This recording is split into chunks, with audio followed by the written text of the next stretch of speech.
Or is it all the chants that the M8 fans are making? It's everything. Queasy, Agile Gold, fans, crazy, just best fans ever. Can't ask for better fans. They're definitely proving themselves to be some of the most incredible fans in esports right now. However, we're halfway through our games today on day one in Lyon. We're going to take a short break. When we come back, we'll be evaluating everything so far.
Do you get scared? Or do you feel lost? I can smell fear. I've been there before. But you made it through the storm again. You did it on your own again. Goosebumps in your skin. Do you feel what I feel? I'm waiting on you to notice that you got what you wanted. We don't got time to cry right now. Only got time to focus. On a wait list, I was armed and dangerous. Take a shot, leave them faceless. I was armed and dangerous. On a whole different level. I can see why they hate. I was armed and dangerous. I was armed and dangerous. You should have noticed. I've been focused. You should have known I'm locked and loaded. You should have noticed. Been focused. You should have known I'm locked and loaded. Better watch your back, cause we aiming at your head. I don't need to pick me up and I don't need a rest. Knock down, top down, hit him in his leg. Pull up with the trio and my eyes all red. 1, 2, 3 of us can't compete with us. Everybody screaming like they did and believe in us. Believe in us, believe in us, believe in us. So here's on a wait list. I was armed and dangerous. Take a shot, leave them faceless. I was armed and dangerous. On a whole different level. I can see why they hate. I was armed and dangerous. I was armed and dangerous. You should have noticed.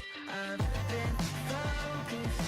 You should have known I'm locked and loaded. You should have known. Welcome back to the Fortnite Global Championship. My oh my, it happened. It happened. The back-to-back from a Queasy, Swizzy, and Merstash. Back-to-back victory royales. We like to joke about it a lot, but EU still doesn't have a Global Championship title. And Queasy said, I'm going to make that change. And you know, it's funny too, because Swizzy said the most famous Queasy quote of all time, take height, don't die. Guys, take height, don't die. That's what I'm talking about. I mean, Z, Kelly, it just looks so easy right now. They're getting everything they want. I mean, Quizzy pretty much said, he was like, hey, listen, we're just playing our game right now, and it is working to perfection.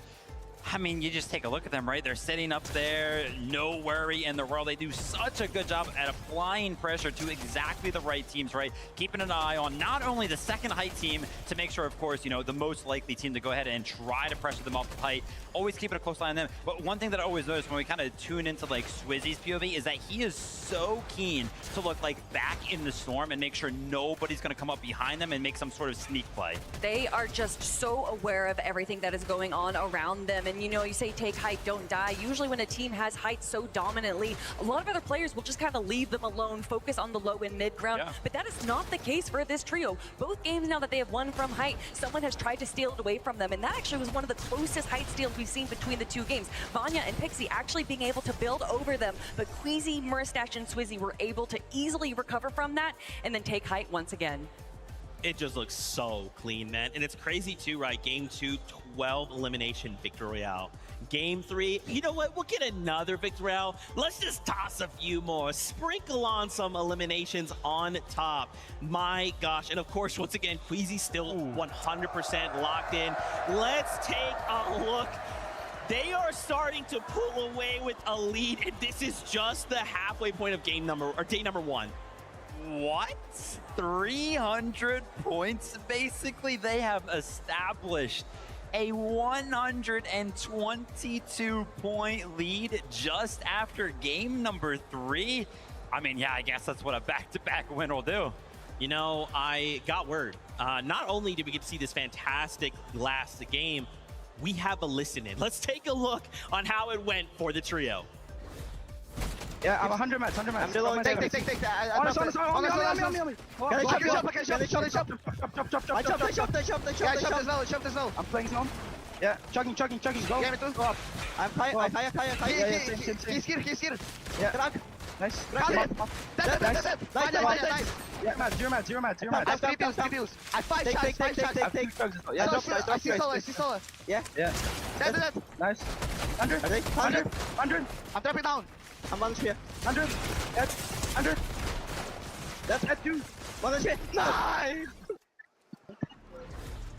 I mean, literally the whole thing that makes that entire thing work, right? Obviously, we've been watching the high ground for, 2 games now. It's kind of been the same play style. Queasy and Muristache kind of play that high ground while Swizzy kind of drops down and looks for those eliminations. Because Swizzy was actually on a lower level, he instantly called out, hey, I'm chopping it out. Like, if they want to be above you guys, I'm just going to chop it out. The fact that those comms come in so fast, but the reaction from Queasy and Muristache to just instantly kind of move themselves to a safe spot to make sure they don't get chopped out, played to perfection within an instant. It is that veteran mentality that Queasy is able to bring. You said that yes, EU has not been able to get a global championship spot, but Queasy's gone second place now twice. He has been right on the cusp of being able to claim an international competition, and he really just provides and shows time and time again his knowledge of the game, and not just the game, but his knowledge of a LAN setting, of what kind of win position you need to do, and he gets his teammates in that position every single time. It's just so cool, man. Just watching the way they play, how they move, how they're jumping together as they're calling out things. It's not like, we're gonna move this and I'm going this way and you're going that way. No. The moment they start to move, they're one single entity moving in the same direction, calling out targets. They are so impressive. This is scary, guys. We got 2 victory royales back-to-back from the trio. Now, of course, in second place, though, the trio that won game number 1, Kanata still holding strong, right? This is still Kanata at the end of the day. They are still putting on a performance. They want to make sure they're like, okay, Queasy, you got a VR, but Kanata said, hey, look, I'm going to get 4 wins on land, okay? It's going to happen. Big thing for me right now is that the trio is making it to the end game right now, but I'm not going to lie, like game number 1 was super, super good.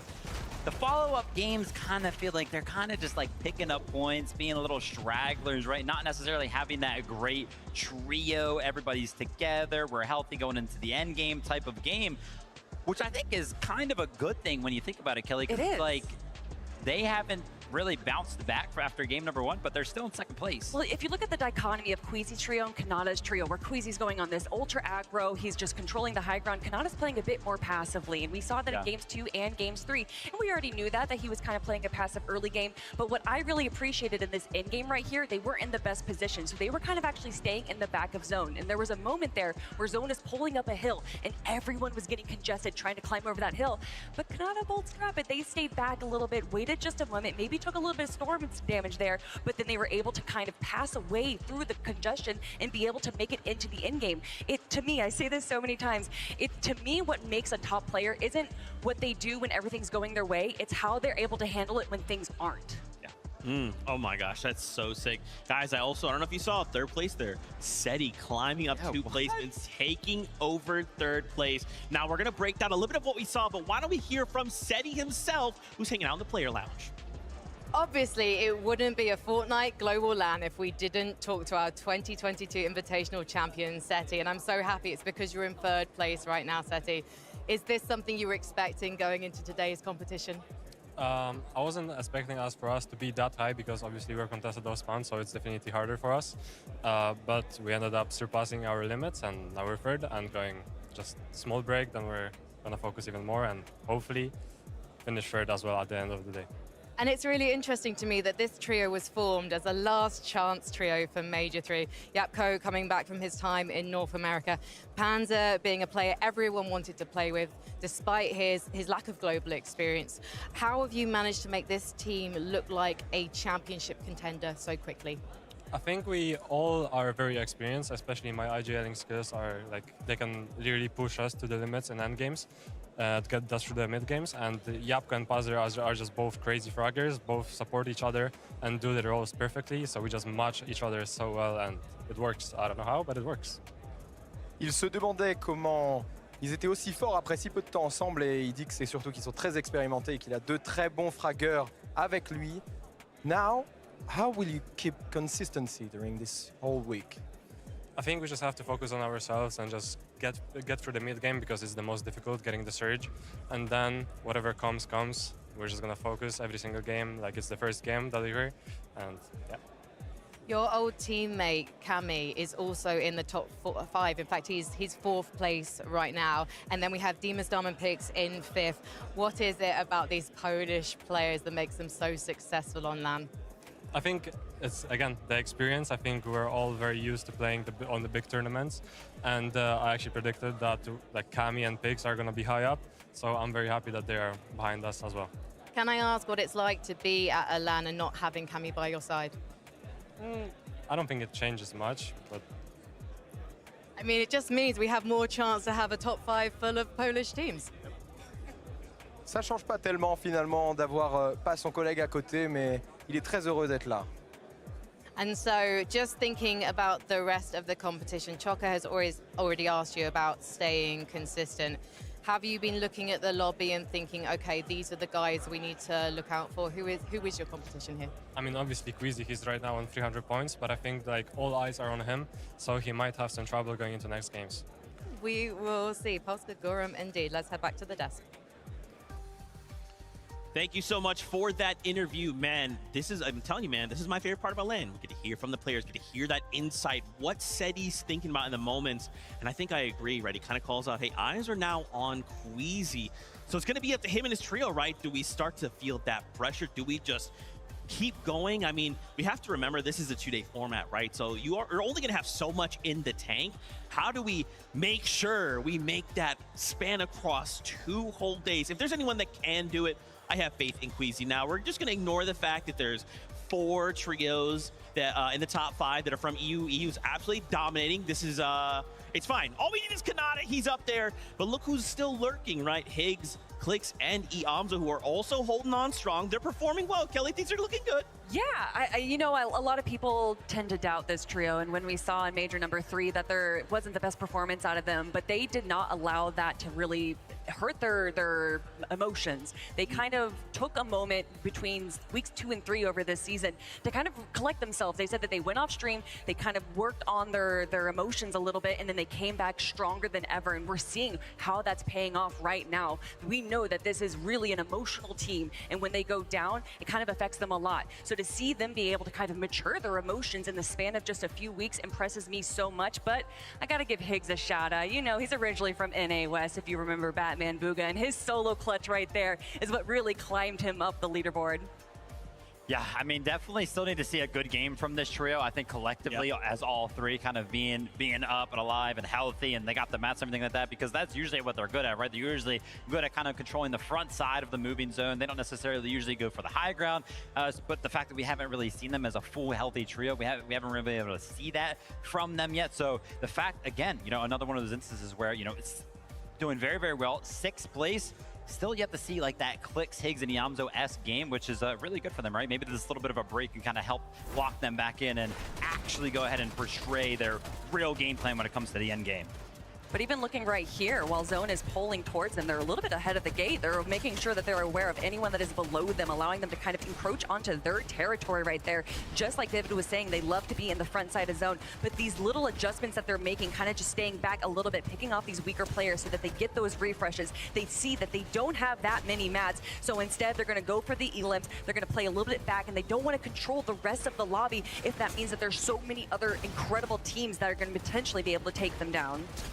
Yeah, I mean, just kind of caught on a rotate, right? Kind of go to one of the sides of the moving zone. So many people are kind of going to catch up to you and get boxed up very, very easily. But like Kelly mentioned, right, Higgs kind of pulling it together, making sure that he picked up a couple of eliminations and placement points to clutch that one up, made that one a good game. That's so sick.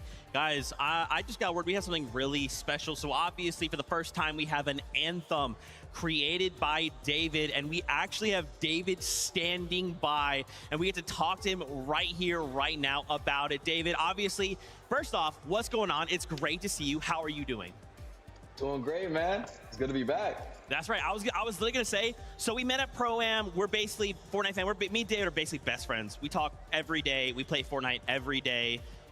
Not trying to brag or anything. David, what is it like, man? So in case people for some reason don't know, you actually started playing in Fortnite, right? Yeah. Then you kind of started getting into the music and you just boomed. And then now you come to us and we're like, hey, you know what would be cool is like if we kind of put some of your music in the game. And it was like, okay, cool. Hey, what if we made an anthem though? And we're like, I'm sorry, David, what did you say? Let's do that. I mean, to take your story from playing Fortnite to making music for Fortnite, now the official anthem for the Global Championship. How does that feel for you? But it feels amazing. Like, just from where I started OG Fortnite I started playing season 2 of the game just as a kid, and then growing up with the game year after year, and then starting to like make music and then have that full circle moment coming back straight to the game is beautiful, bro. It's beautiful. Dude, that's so sick. You know what's funny for me personally? So like, because I work at Epic, I didn't even know this was happening. And then one day I get like invited to like a meeting and they're like, hey, so this is the meeting for our official anthem. I'm like, wait, whoa, I've been asking for like an anthem for so long. And they're like, yeah, it's David. And they play us like the animatic. I hear your song for the first time and I see like what the visuals are gonna like could be. I'm not gonna lie, I actually cried because I was like, this is so cool. Like that for the first time, we get something like an anthem. And it's not just like anyone, right? It's you coming from that background. Like, what led you to kind of making this song, like choosing what you did? Because like, it feels like we as competitive are like seen, you know? It feels like it was made for us. Yes, bro. So basically it's like, when you're playing Fortnite, especially in FNCS, everything is high stakes, high blood pressure, high adrenaline, right? So I wanted to make sure I got that and encapsulated that feeling through the song. So it felt like you were in the end game. You were in the game yourself while listening to the track. It's crazy. I love too. So I actually used to like edit before kind of jumping into all this broadcast stuff. And I think one of my favorite parts is that like, it is like someone is editing this together, right? And then the characters in Fortnite are kind of jumping around in this cyberspace. Like, that's gotta be so cool. Like, did you have any like input on like, hey guys, this is what I wanna kind of see. This is what I'd love to kind of bring to life. Was there anything maybe like that you called on, you're like, this is what I want, and it like happened? Yeah, I mean, it was a very collaborative effort. I feel like with my love for animation and just animated things in general, especially the game's animated style as well, going through that mixed media format where we're showing the clips of MCS players, the match of the game, and the 2D animation, and just how they encapsulated my character as well inside of the video. It was just like insane to see all 3 formats come together. It was insane. It's so cool. David, just thank you so much for loving Fortnite so much that you were like, hey, let's just make something cool for the community. Thank you so much. Before I let you go, I'd love for you to kind of give you the stage, to call out anything you're doing, to call out where people can follow you and find you, because they need to do that. Thank you guys so much. Shout out to Fortnite. Shout out to everybody that made this possible. Shout out to you, the fans and the players. Shout out to the pros. My name is David. You can find me everywhere at D4VDDD. Love you guys. Love Fortnite. We out. Thank you, David. Thank you so much for your time. And again, thank you for one of the coolest anthems of all time. It is so sick. We've actually talked about this for so long. Like, man, it would be so cool to have like an anthem, and like to actually get one, and it to be David is like literally a dream come true for me personally. It's so awesome to see like someone else who loves Fortnite made a song for Fortnite, dude. What I love is, like, you know, usually, oh, we'll gas people up, whatever. We've literally been singing this song for the last 4 days, and it's like stuck in our head. It's in a little earworm. We can't get it out, and it's just so good. And when we all got to watch that video for the first time together, we just kind of were astounded, stunned, and silent a little bit. It really does just kind of is the perfect combination of what you think a Fortnite fan is really bringing. Like, what you can tell that he loves the game, and that makes me love the music even more. And what I love personally is all of these players behind me getting back to their stations, because Zeke, I am so excited for 3 more games today. Yeah, that's right. Of course, if you didn't know, at the halfway point, we kind of give the players a break, right? We let them kind of walk away, take a rest, take a breather. Maybe they can talk amongst their trail mates, their coaches, whatever they need to do, and then they come back to the stage. We continue playing Fortnite. Now, as we kind of start to continue to get them back, we actually have another special interview. It is Loser Fruit who's standing by with Mini Miner. Thank you so much, Zeke. I'm up here in the VIP lounge, and oh boy, do we have a VIP. It's Loser Fruit. It's Fortnite icon, Loser Fruit. Firstly, how you feeling? Are you enjoying the event? What are the vibes like? I love it here in France. The atmosphere is amazing. I love the crowd. France. J'aime France. Absolutely love it. Now, I mentioned there, you're a Fortnite icon. You are an icon. You're in the Icon series outfit. I mean, how does that feel? What does that feel for you? No, it's like the biggest honor to be an icon, but like, I'm the only icon here. I don't know where they are. Like, where you guys at? We're calling out you other icons. Well, you should be here. What's going on? Let's talk about the games. Really electric. As you mentioned, the atmosphere here. Unbelievable stuff. What are your thoughts so far? What are you thinking about the game so far? The games have been entertaining. It's good to see Power doing well in the last game that they just were in. So, yeah, hopefully keeps getting better for them. I mean, you have a little bit of LAN experience yourself, right? You played at the Pro-Am with Alex. What was that like? Oh, Alex is a goat. He carried me hard in Pro-Am, like, because I was terrible, but, you know, it's fine. He'll show him it. I thought you carried him, personally. Yeah, it's fine. Yeah, I mean, what do you have to say to that team right now? They've had a really good game, right? They had an 11th place right there, a few eliminations. They're starting to grow into it. Is that something we can expect to see from these guys throughout the rest of the day? I think they'll just keep getting better and better, as long as they're having fun, but they just, like, dominate. So I think we'll see more of them on the screen. Put them on the screen, broadcast, all right? So we need to see more Power, all right? You guys hear that behind the scenes. We want to see more of them. I want to see these guys popping off, and also I want to see more of the games. So I want to give a big thank you to you, of course, Loser Fruit, for joining us here on the interview. Got any final words to say to the fans at home, to all the people in the arena as well? Thanks, everyone, for watching. This performance is amazing. Thanks, Fortnite. Back to the desk. Hey, Loser Fruit, thank you. Thank you for being here as the only icon represented that's not playing. Thank you. Where are your other icons at? Anyway, guys, in case you didn't know, Double XP is happening this weekend in celebration of the Global Championship. Jump in. There's a bunch of stuff happening. BR, Grapple Glove, and the Pump Shotgun coming back.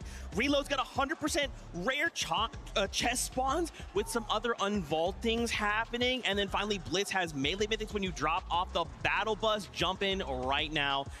Double XP. Don't miss out. Make sure you take advantage of that. Now, of course, as we continue the conversation, the players continue to kind of roll back in. We're getting closer. I kind of caught a moment there. Queasy talking right there. Swizzy Merstash are kind of still strategizing. They're taking every single moment possible to make sure they are ready to come back for game number 4 even stronger. Well, this is where things start to get interesting, in my opinion, because like you already mentioned, right, the break has happened.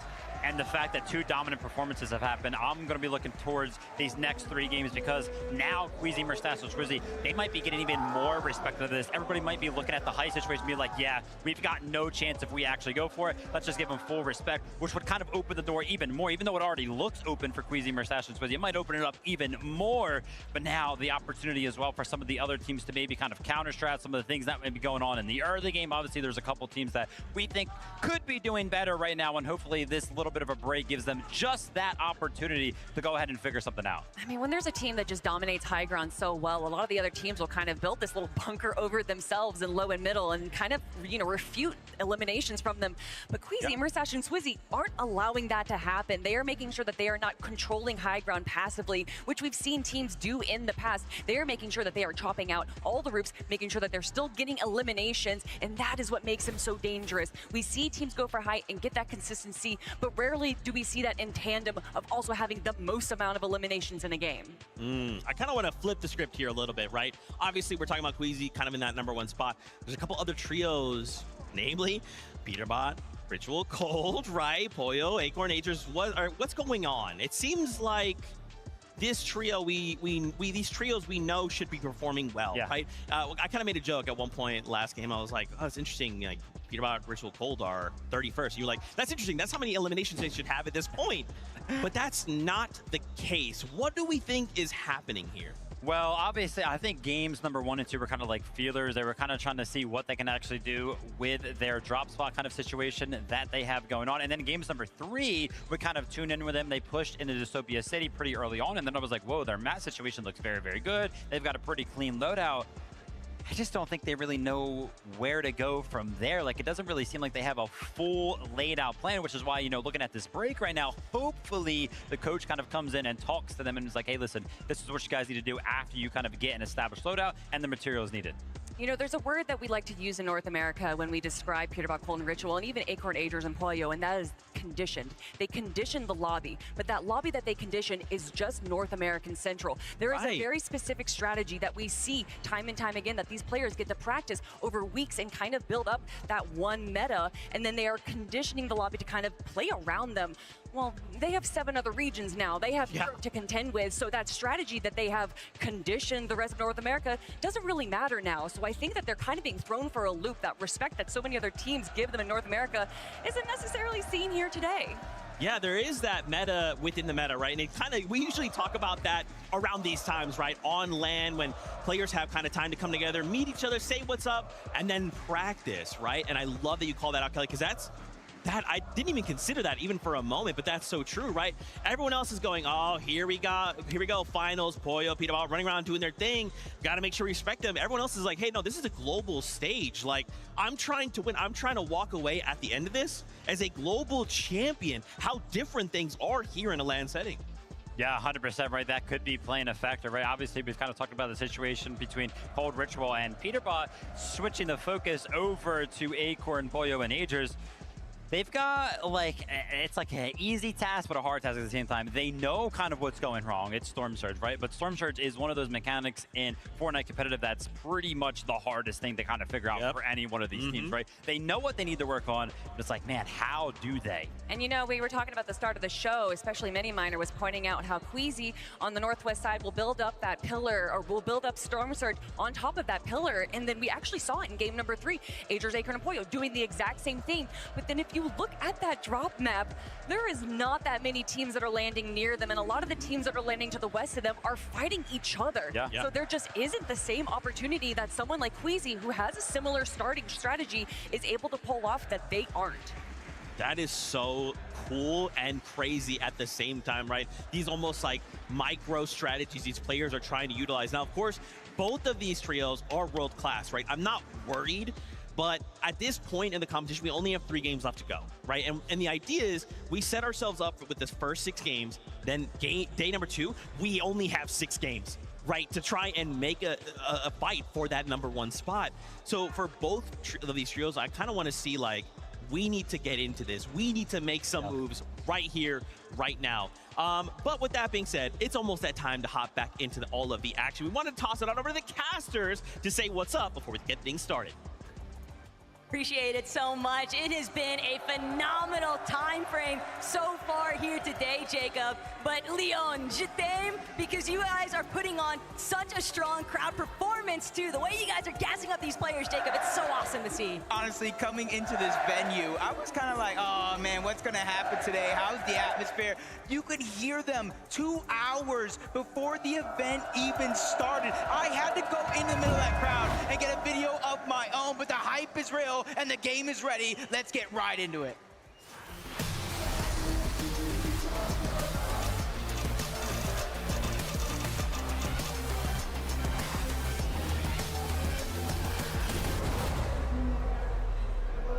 And we're back. One more battle bus ride taking us in to game number 4 here, Jacob.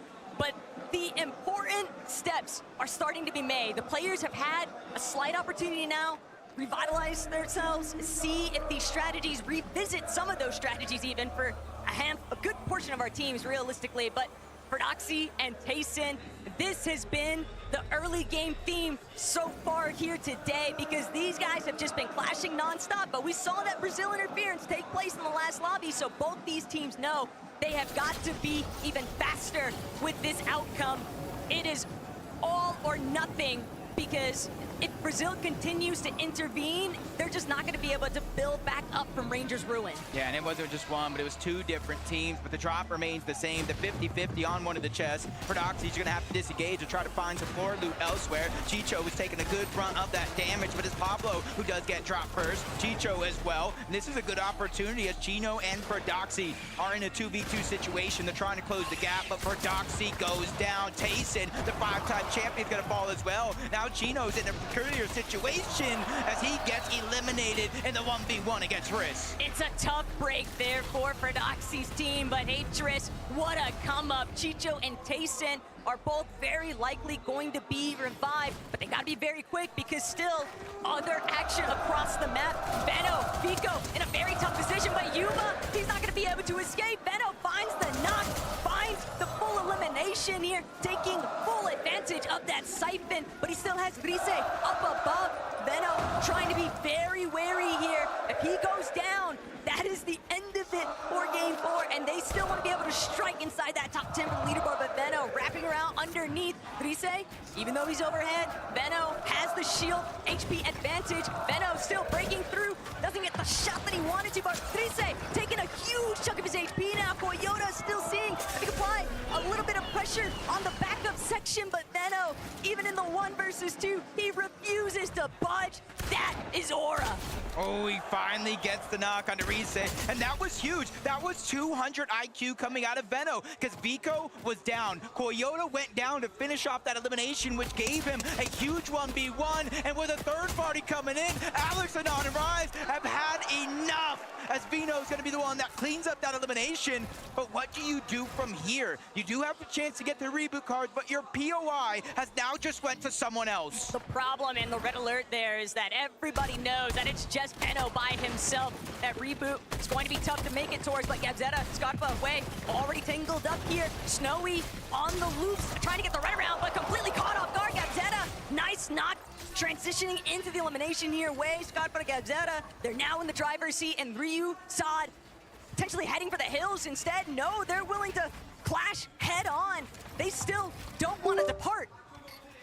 We're getting 4 times the point in that last game, but for Ryu and Sod, they gotta really try to figure out a way to win this fight or get the reboot card and disengage. 80 points, they're on their way up that leaderboard. For Rui, Scarpa, and Gabzetta, this is almost a must. They've been landing all around the map throughout the earlier games so far. Last one, you saw them lurk up out over to Rangers Ruin, but they just haven't really defined that success. And this is a great opportunity with a mismatch and a numbers advantage to try to pick up these 2 more eliminations. And most important, the loot and the position to build those Surge Towers. But Way, Scarpa, Gabzetta, They're still not done with this just yet. Sod and Ryu are causing enough of a delay, and if both of these teams aren't careful, a third party could definitely enter the mix. They've got to find these quicker eliminations here. Sod, though, having a very tough time. The material count's running so incredibly low. Nobody's really had a chance to recuperate anything just yet, but Wei, Scarpa, Gazetta now approaching from a separate angle. Sod completely pinpoint isolated. He can't get the backup he needs. Wei just continuing to close in here.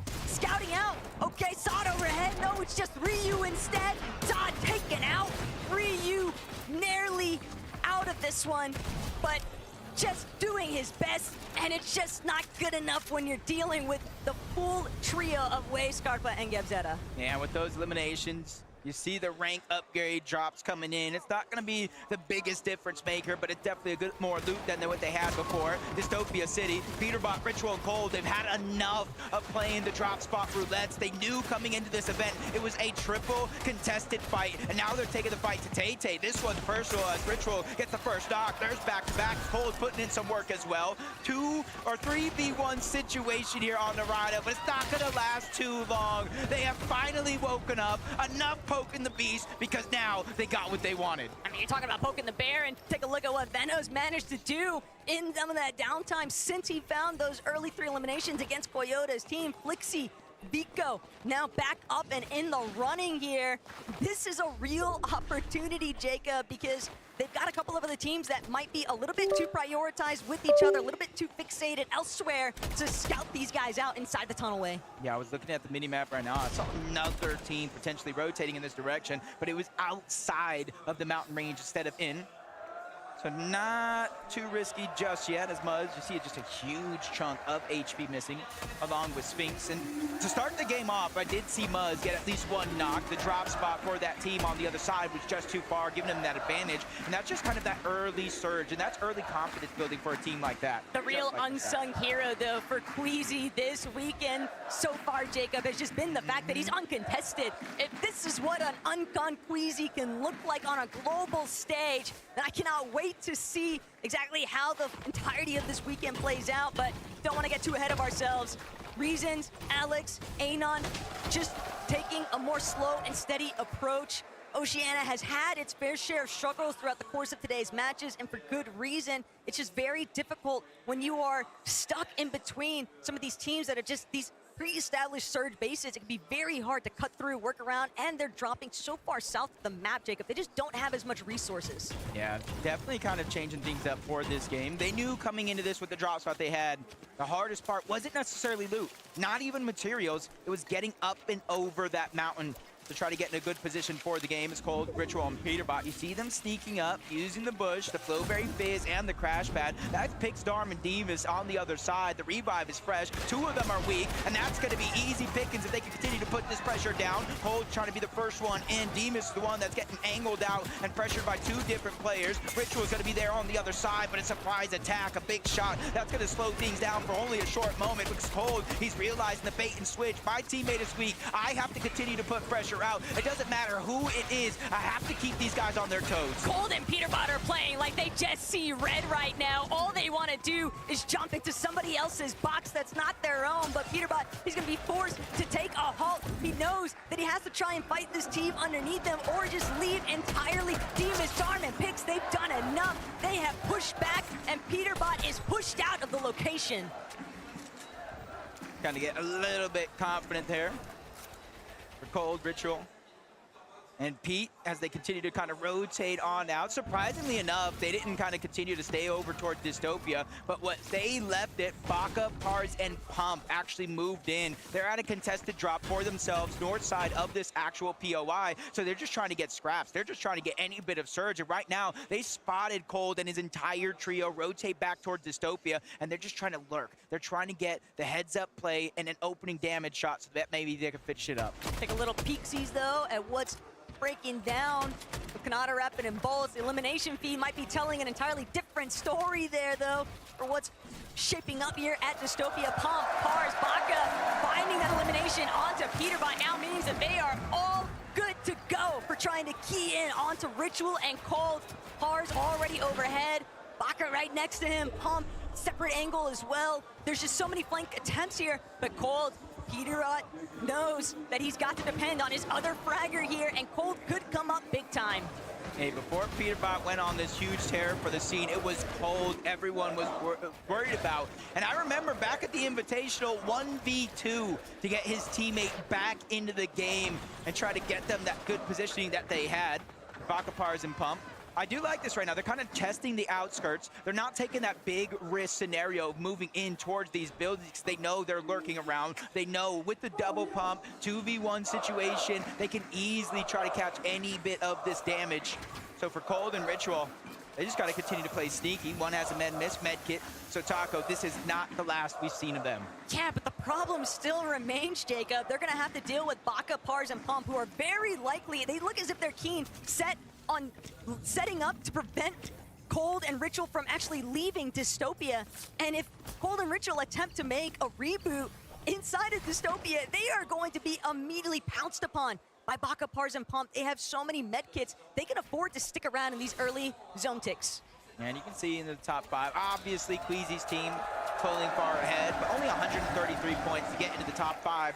1 point behind is going to be Yamzo, Clicks, and Higgs, who've honestly been playing decently well, but they just haven't caught that stride, that momentum shift that we know a team like this can have, especially with Clicks and Higgs from Xset. They're kind of the fraggers, the duo from this team. And then you got Yamzo, the IGL, the mastermind of this squad. And I think as soon as they start to feel that confidence, it's going to be a huge momentum shift. But you know what? You got to give Clicks, Higgs, and Yamzo their flowers, because most people on socials did not have them anywhere near this spot on the leaderboard. They've been holding their own as Panzer, big shot onto Mansour. That's going to be a huge opening now, and Yapko seemingly energized by that, just following it up. Panzer with a third elimination now onto Belor. They are getting active so early on. Yeah, 6 eliminations. They play against Tinka as his trio off spawn. And it does look like somebody tried to rotate in and potentially steal some loot, but they made them pay rather quickly. Instead, his former teammate, Cammy, Hottie, and iDrop over from that Shining Span bridge. They're trying to focus on getting as much Storm Surge as possible, which is why you see them so deep and so far into the zone. But with every team rotating on out, they're going to use that as their cue to make their rotation as well, and just kind of minimizes a little bit of the risk of the teams they will actually run into and the danger they'll face. Checking back in now, though, with Chap, Mr. Savage, and Reason.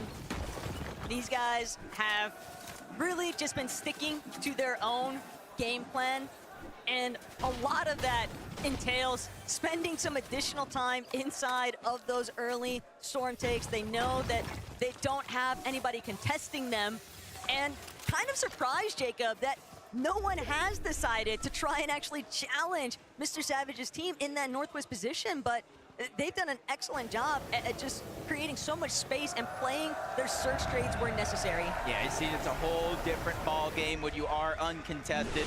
Vanya, Pixie, Marius, they're trying to continue to find their stride, just like some of these other teams in this lobby. 110 points, definitely above most of the lobby, but not where they had hoped to be at this point in time. Pings, Malibuka, and Walks, probably the same thing could be said for them, rotating from that uncontested outpost over towards Foxy Floodgates.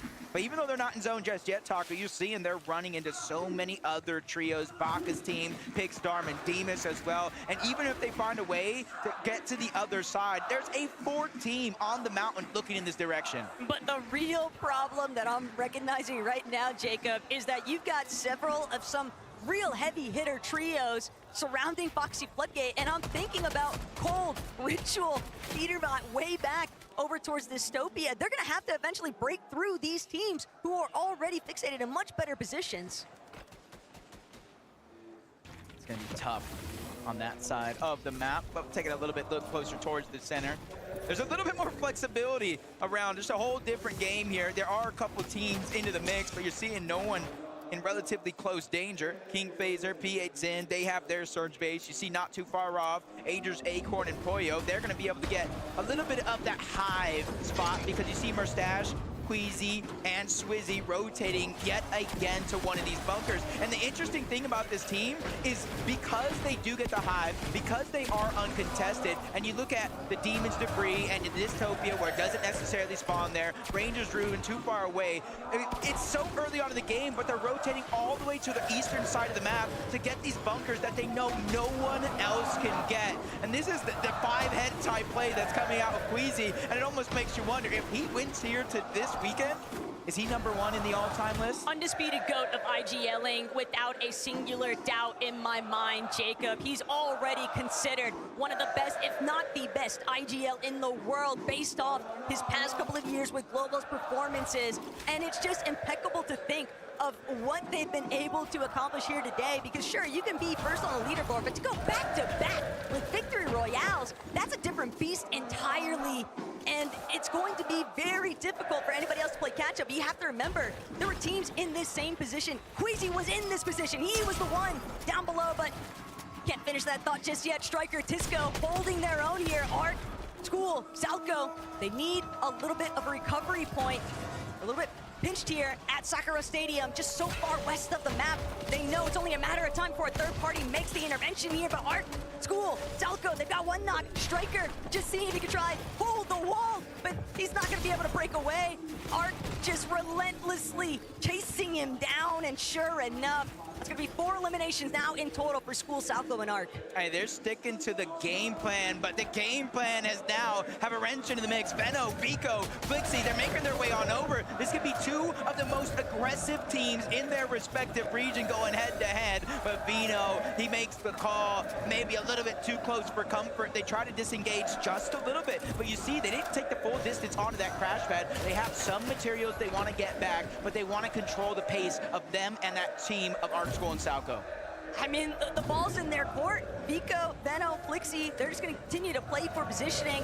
They know that Arc's trio is still locked in at Sakura Stadium, so they can afford to just kind of take those peek backs, see if they can keep applying tag pressure, but they are still trying to be wary of that team up on height on the mountainside peak. Payson, definitely a massive threat if they are not careful, but Boyo, Agers, Acorn, finally witnessing them be above that third threshold, and not just that, but 1,400 plus above, Jacob. It's got to be such a huge relief. Yeah, to start the day, this is honestly the position I thought I would see this team in game after game after game, especially in game 3, where the zone favored over towards their drop spot. They were just unable to convert and really make it work, and you see the leaderboard with 51 points. They find themselves in 23rd place. I think you could have quizzed anybody in the Fortnite community and they thought that would have been impossible, but Peterbot, Cold, and Ritual probably in the same spot, only 77 damage above the threshold, and it looks like they're going to try to take the fight to Baka, Pars, and Puff. Remember, this is the team that initially got that knock onto Peterbot, probably causing this downward spiral of the Storm Surge being a worry, but they're taking it personal, box to box. They're ready to go in, and this is the style of fighting that we know Peterbot, Cold, and Ritual look for, but he takes another massive shot. I don't know what Pump and Baka ate today, but they are ready to play. The problem is nobody is backing down from Ritual, Cold, or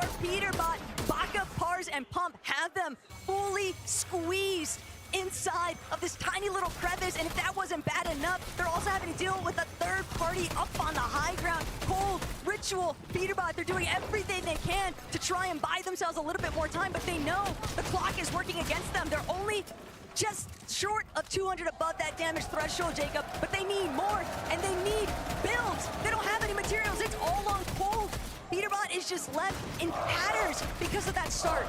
Yeah, it's just a tough situation to be in, because it's almost playing that mind game, the tricks of, hey, maybe I do have to fight. I need a refresh. I will not be able to get materials elsewhere.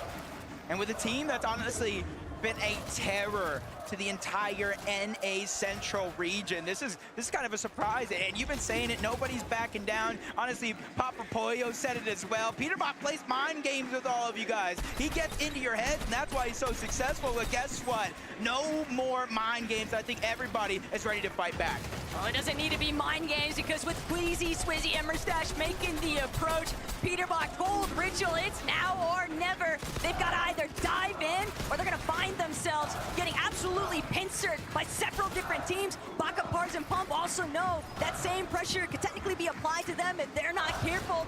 Seems like they might just want to break away here, create a little bit more space. They don't actually know what kind of position Peterbot and his team are in, but Baka cracking Peterbot's shields now means he could potentially try and press forward, but with Cold just steadily applying reverse pressure, he's making it very difficult, but the builds are running so low. Baka, Pars, Pump. Pars is down though. It's just Baka and Pump now left to try and recover the situation. What looked so promising at the start, Cold is trying to shut down, but Cold needs too much damage. He has to pull back. He's got to wait for Ritual and Peterbot to provide, alleviate that pressure, but Peterbot, Ritual, now looking to try and dive forward. They need more surge. Oh no, from bad to worse. Baka and them on the other side. They not only get the reboot, but the first knock on the Cold yet again. Earlier in this game, they took down Peter, they took down Cold, and they took down Ritual, and a West on top.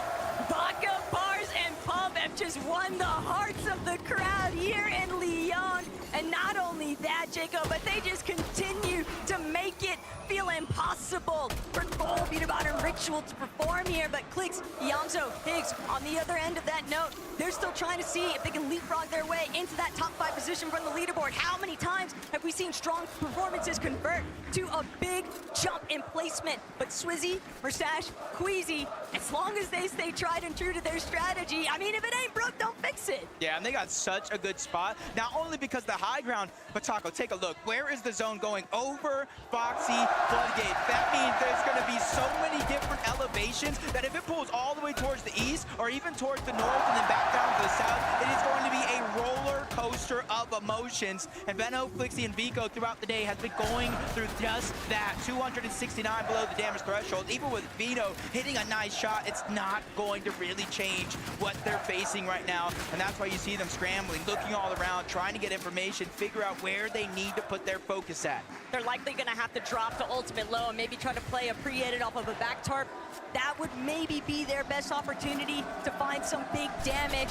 Still, other teams are absolutely feasting here, and Veno's not going to get the chance from overhead. It's a minute. This is their backyard, essentially, and Foxy Floodgate now really heating up a Vico. He's not going to allow it. You take down one of my teammates, I'm going to take you with them. Braids having to play for the revive visuals, just not going to be able to do it, though. And Flixie, Vico, this is a dynamic duo, though, Jacob. They could really make it work. Yeah, they've kind of put an all-or-nothing situation going after the high ground. Even though they picked up eliminations, got some points, they have a max pull on the other side. And this is what I warned you about, the different type of elevations that are going to start to come into play as Vico does it again, taking down a Minish, making sure to clean that one up. 4 more points out of the total as they get their 5th elimination of the game. All the way hanging back now. So much pressure being applied to this top section of Foxy Floodgate. But they are right back at home. Queasy, Merstache, and Swizzy looking to control the dam, and that's the most important part of Foxy Floodgate. If you have the dam control, you have all of height. Yep, top 17 though, this is where placement points are going to start to set in and cascade further with each and every team that does get wiped off the lobby. Merstache, Queasy, Swizzy, they are not backing down, they are not shaking, they're just terrorizing everybody around the lobby. Pars really feeling the pain there, and that's because they have that bird's eye view. Nobody is contesting Swizzy, Queasy, and Merstache on the high ground, and look exactly what's happening because of it. There needs to be studies done on Queasy's brain because this position is absolutely unreal. Mr. Savage, Jap, trying to do what they can to push back against Swizzy's pressure, but it's just so difficult to try and take those bloom battles from overhead, Jacob. This is so much leverage over the rest of the lobby, and Swizzy now trying to make sure that he doesn't find himself eating more damage than what he bargained for, but still he has Merstache to depend on. The moment that Swizzy's shields get cracked, he falls back, and Merstache immediately picks up the slack. It's gonna be tough because now we're going right back on over the open, and most of this next zone is just all low ground except for the far western side of it all, where there's gonna be a mountain that you could try to attach to. So you gotta make sure You planned ahead, peek through the cone, get the information. Yamzo, Clicks, and Higgs are doing just that. They're not the highest up, they're not the lowest either, but they're assessing the situation. Do we need to drop down further? Or do you let a team like Pixstorm and Demas get in front of you and try to land the damage? But not everybody is feeling as safe. Not everybody is feeling as comfortable. 66 damage above the threshold. Yapko, Panzer, and Seti, even though they're inside of that top 10, they still need to make that consistency count. But do they have any Flowberry Fizz or Crash Pads? Because it's going to be difficult for them to work their way up and down this elevation. But the way that the zones are pulling here, Mr. Savage, Reason, and Chap now trying to see if they can work their way up from the underbelly of the lobby. They've got a semi-isolated layer, but they're going to be forced to drop. They don't have the materials to keep tarping through that mid-ground section. And underneath, where all of the congestion is very likely to start pooling into, that's just open season now for Queasy, Swizzy, and Mustache. Savage team 2 points away from hitting that top 5. And the thing is, they were 1 point away, almost missing the Major 3 Grand Finals. They were 2 points in that last spot to secure the global spot. A miracle run is coming out as Queasy, once again, almost 2,000 damage, back-to-back games above the threshold. Yapko, Panzer, Seti, they're feeling the pressure from up above. You see a huge lack of not only materials, but resources as well as he gets cut short. The wall breaks him off. He's going to go down, but for Yapko and Seti, this is everything. They're still trying to see what kind of placement points they might be able to collect. Every little bit counts for that team, but Vanya, secondary height, Cammy, Hottie, and iDrop, they've also been rather quiet throughout today, Jacob, but that could change in an instant. Mr. Savage, Reason, and Chap now trying to make sure that their back tarp is fully closed off, but Savage not having the opportunity yet to keep building through. Chap picking up where his IGL left off. That is always what you would hope for in a team. Yamzo is sadly going to have to play it through with just Higgs, though. And this is a tough spot to be in, unless Higgs finds a big elimination for the refresh. That was not only points for the elimination, but placement points as well, as the full trios wiped off the map. Acorn, Savage, King, Tayson, all going down. Yamzo as well. A good shot being landed, but not good enough. He gets steamrolled by Darm. Marius is the one who took down Poyo. Him and Vanya are feeling the pain as well, because they have to do it without Pixie.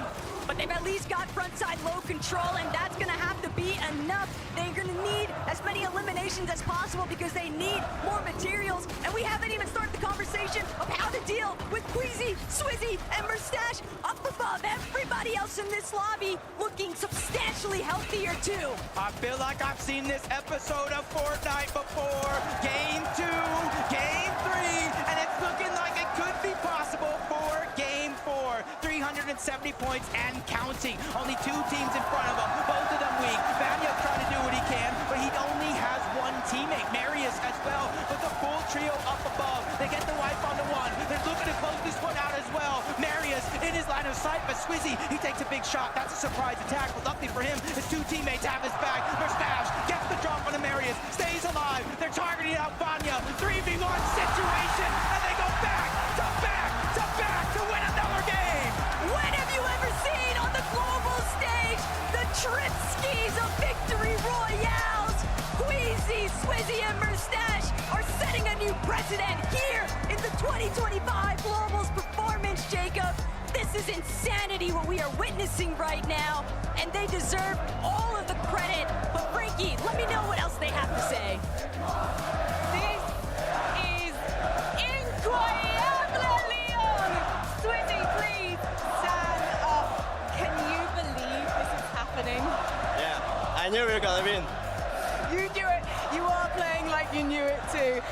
Queasy, you've been to so many of these events, but I don't think this has ever happened to you.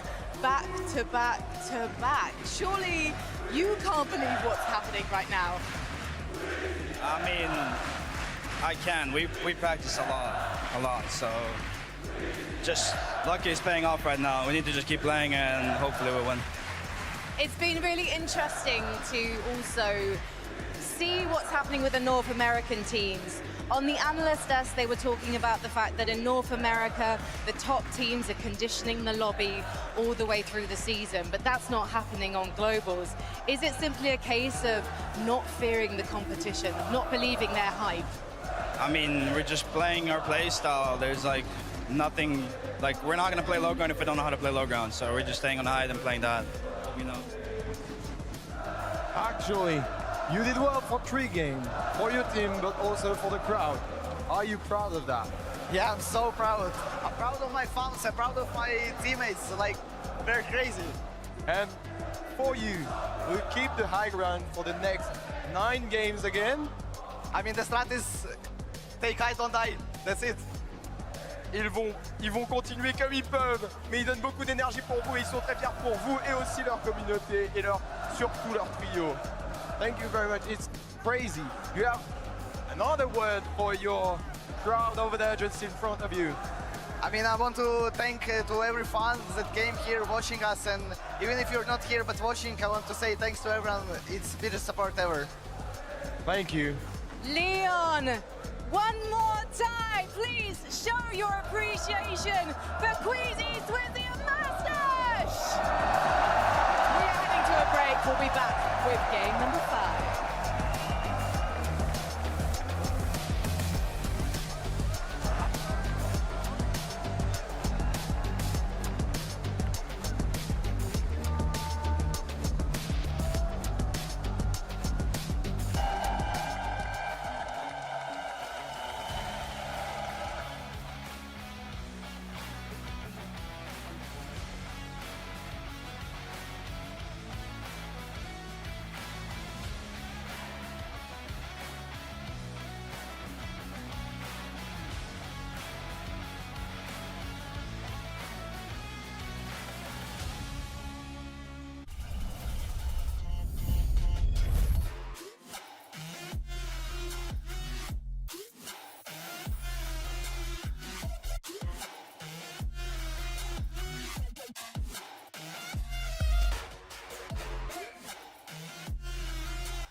Do you get scared? Or do you feel lost?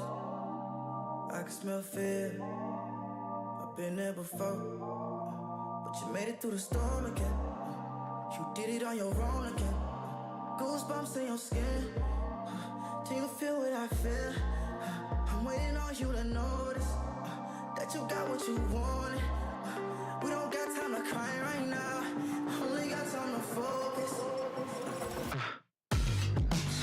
On a wait list. I was armed and dangerous. Take a shot, leave them faceless. I was armed and dangerous. On a whole different level. I can see why they hate. I was armed and dangerous. I was armed and dangerous. You should have noticed. I've been focused. You should have known I'm locked and loaded. You should have noticed. Been focused. You should have known locked and loaded. You better watch your back, cause we aiming at your head. I don't need to pick me up and I don't need a rest. Knock down, top down, hit him in his leg. Pull up with the trio and my eyes all red. 1, 2, 3 of us can't compete with us. Everybody screaming like they did and believe in us. Believe in us, believe in us, believe in us. 2 hits on a wait list. I was armed and dangerous. Take a shot, leave them faceless. I was armed and dangerous. On a whole different level. I can see why they hate. I was armed and dangerous. I was armed and dangerous. You should have noticed. I've been focused. You should have known I'm locked and loaded. You should have. Welcome back, Fortnite fam, to the Global Championships. My name is Zeke. Joining us here on the analyst desk, we've got Mini Miner, we've got 11-2K, and man, oh man, did we just have another game won by Queasy. The back to back. Zeke, you know what's happening right now? What's happening? I don't think you know what's happening right now. Tell me. The last time Queasy played a major final and won 3 games in a row, he won 6 out of 12. Oh! He went on to win the next 2 games after that. He won 5 games in a row back in Chapter 4, Season 2 when he was playing with Venno. These guys don't look like they're slowing down anytime sooner. our EU savior. Our EU savior, Queasy. Thank you. We might finally get one. Oh my goodness. It's beautiful. It's absolutely beautiful. They're playing perfect end games right now, perfect height. Just Queasy playstyle personified seeing them play right now. And, you know, we mentioned that 6 out of 12, right? They played a very similar style of play, that high ground. But I think they sort of they were a little bit adjusted this time. I think in that time, when they were playing for that 6 out of 12, and they won 6 out of 12, they were doing very, very well at retaking height with Bennett, right? This time, they're taking it a lot earlier. We can see it right here, just building up really high and taking it early as the 8th zone here. One thing I really loved, right, is, you know, Frankie was asking Queasy about the timing of when they take height, and, you know, a lot of the time he's received criticism in games where maybe people perceive them to take it too early, and he said it's never too early to take height, right? I know what I'm doing, and I mean, at this point, you just have to trust the guy. My mind is blown. 3 wins back-to-back on land. Wow. Like, I don't think people are really clocking how insane this is right now. This feels almost like a major tournament, right? It feels like I'm going back, but then we remind ourselves, this is a global championship stage. These are some of the best trios from around the world, and he's making this look like it's just a normal, everyday game for him. I mean, they're taking it early, but the way that they actually hold on to it is so, so good. When there's people crash panning up onto height, they don't panic. A lot of teams that are new to height, maybe don't play it so well, they will panic. They'll struggle. They won't deal with it as well, and you can see it right here. Vanya tried to take it right there at the end to try and take over the game, but they were calm, they were cool, they were collected. You even saw it in the interview there at the end. Queasy's just won 3 games out of 4 on land, and he's like, yeah, we're just going to keep trying to play our game. Like, he's so chill. I don't know how he's doing it. We saw Kanata jumping around after the first game. I like that from the IGL, though, is what you need. Look at the numbers here, man. Wow. Before this game, I'd be curious to see what the updated stats are, but I was looking at the numbers before this game. Swizzy was leading damage, right? He had about 6,600 damage. The next person, second place, had like 3,000. Wow. Right? So he was already leading damage by double the second place.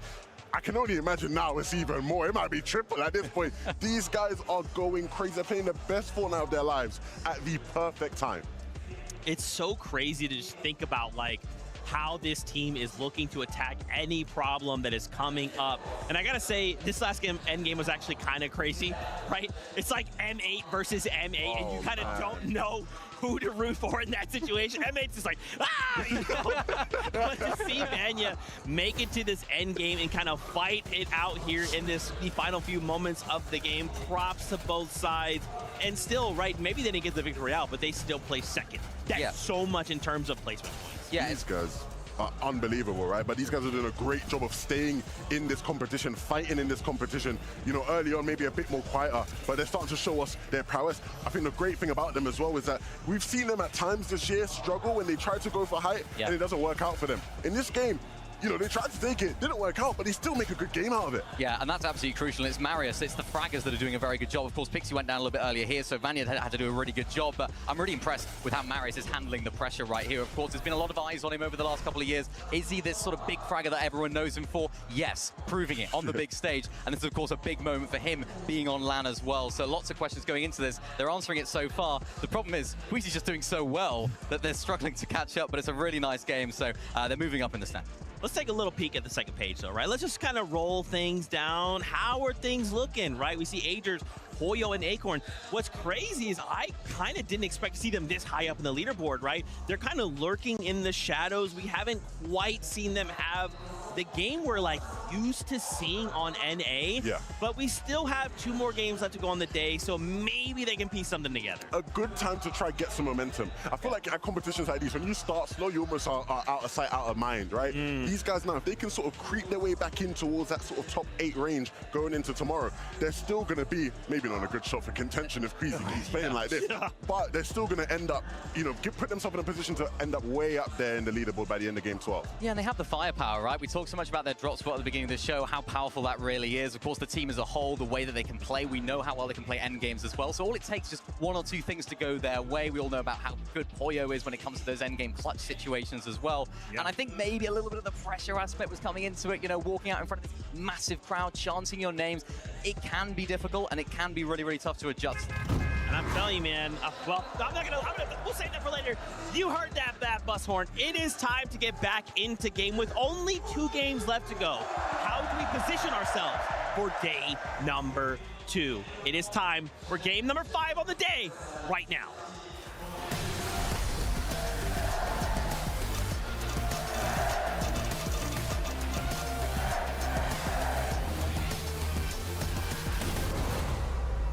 only 2 games left on the day. You heard Zeke say it himself, and that just means time flies when you're having fun. One of the best events I've ever been a part of in person, and honestly, it hasn't disappointed so far. Queasy just lighting things up, back-to-back-to-back wins, and honestly, these contested fights have been telling a lot of how the game goes. And we're finally going to get a taste, too, of some different scenes here at Kappa Kappa Factory. Seti, Panzer, Yapko, they've been putting on quite the performance today, Jacob, but it starts with this off-spawn battle. If Panzer, Seti, and Yapko can convert another successful off-spawn here, Kazi and Aspect, Tinka, they could be in a world of trouble, but it's Marius, it's Peterbot, both of them are not, but Pixie, he's got the better end of this deal. Vanya's still lurking overhead, Cole trying to see if he can recover anything from this situation, but it's not gonna come to fruition just yet. In fact, Pixie, he's gonna even be able to play for the revive. Vanya Boo Boo not willing to chase down Cole just yet, but maybe after using some of these small shield potions, he'll feel a little bit more comfortable with that battle. Insane scenes hit us yet again in Game 5. And it's just leaving Cold in such a tough spot, but I see it in the feed. Was that Paper? Was that Victor V? Was that Epic Whale? All going down at Dystopia. Meanwhile, Vanya, Marius, and Pixie, they have literally no time. They can do whatever they want. They have the reboot card, one on one side of the mountain, Peter's on the other side of the mountain, and they haven't even looted up their POI, which means they're going to spend so much time at the OXR HQ, which means it's going to take a risk in order to get Peterbot and Ritual back in the game. Something that also occurred quite quickly here, Seti. 3 eliminations, by the way. We didn't get to see exactly where it happened, but we know that they've been having a lot of success here at the Kappa Kappa Factory, and there's more trouble still stewing. A look back into Rangers Ruin. We know so much about this Osmond battle, and Chino opening up big time, but Chicho thought he was going to be able to 180 that occurrence. Still, Tayson from behind manages to knock Chino, but this is just messy right now. Still, the big day holding it down. Pablo, though, still trying to see if he can punch his ticket in this lobby, and he holds it for his team. A big win in that 1v1 against Tayson, but the team that has been putting on a show since Game 2, in Game 3, and in that last one as well, back-to-back wins, and you can see their first team to win 3 consecutive games at an FNCS LAN, and that's putting them so far ahead of everybody else. So even if they find themselves in a position where they're not winning the game, still top 8s, top 5, that's still going to keep their lead intact. But the conversation that I have to open up here, Jacob, is when we think about last year's Global Championship even, Queasy and Thomas HD were in this exact position as everybody else in the lobby. They were staring at that leaderboard. They were staring at Peterbot and Pollo running away with it. And then day 2 came to play. And Queasy manifested a huge performance to play so much catch-up. So while it might look very, I don't say impossible, but unlikely, I still think that there's opportunity for somebody else to try and play catch-up. But day 1 definitely seems like the momentum is riding high for Queasy's team.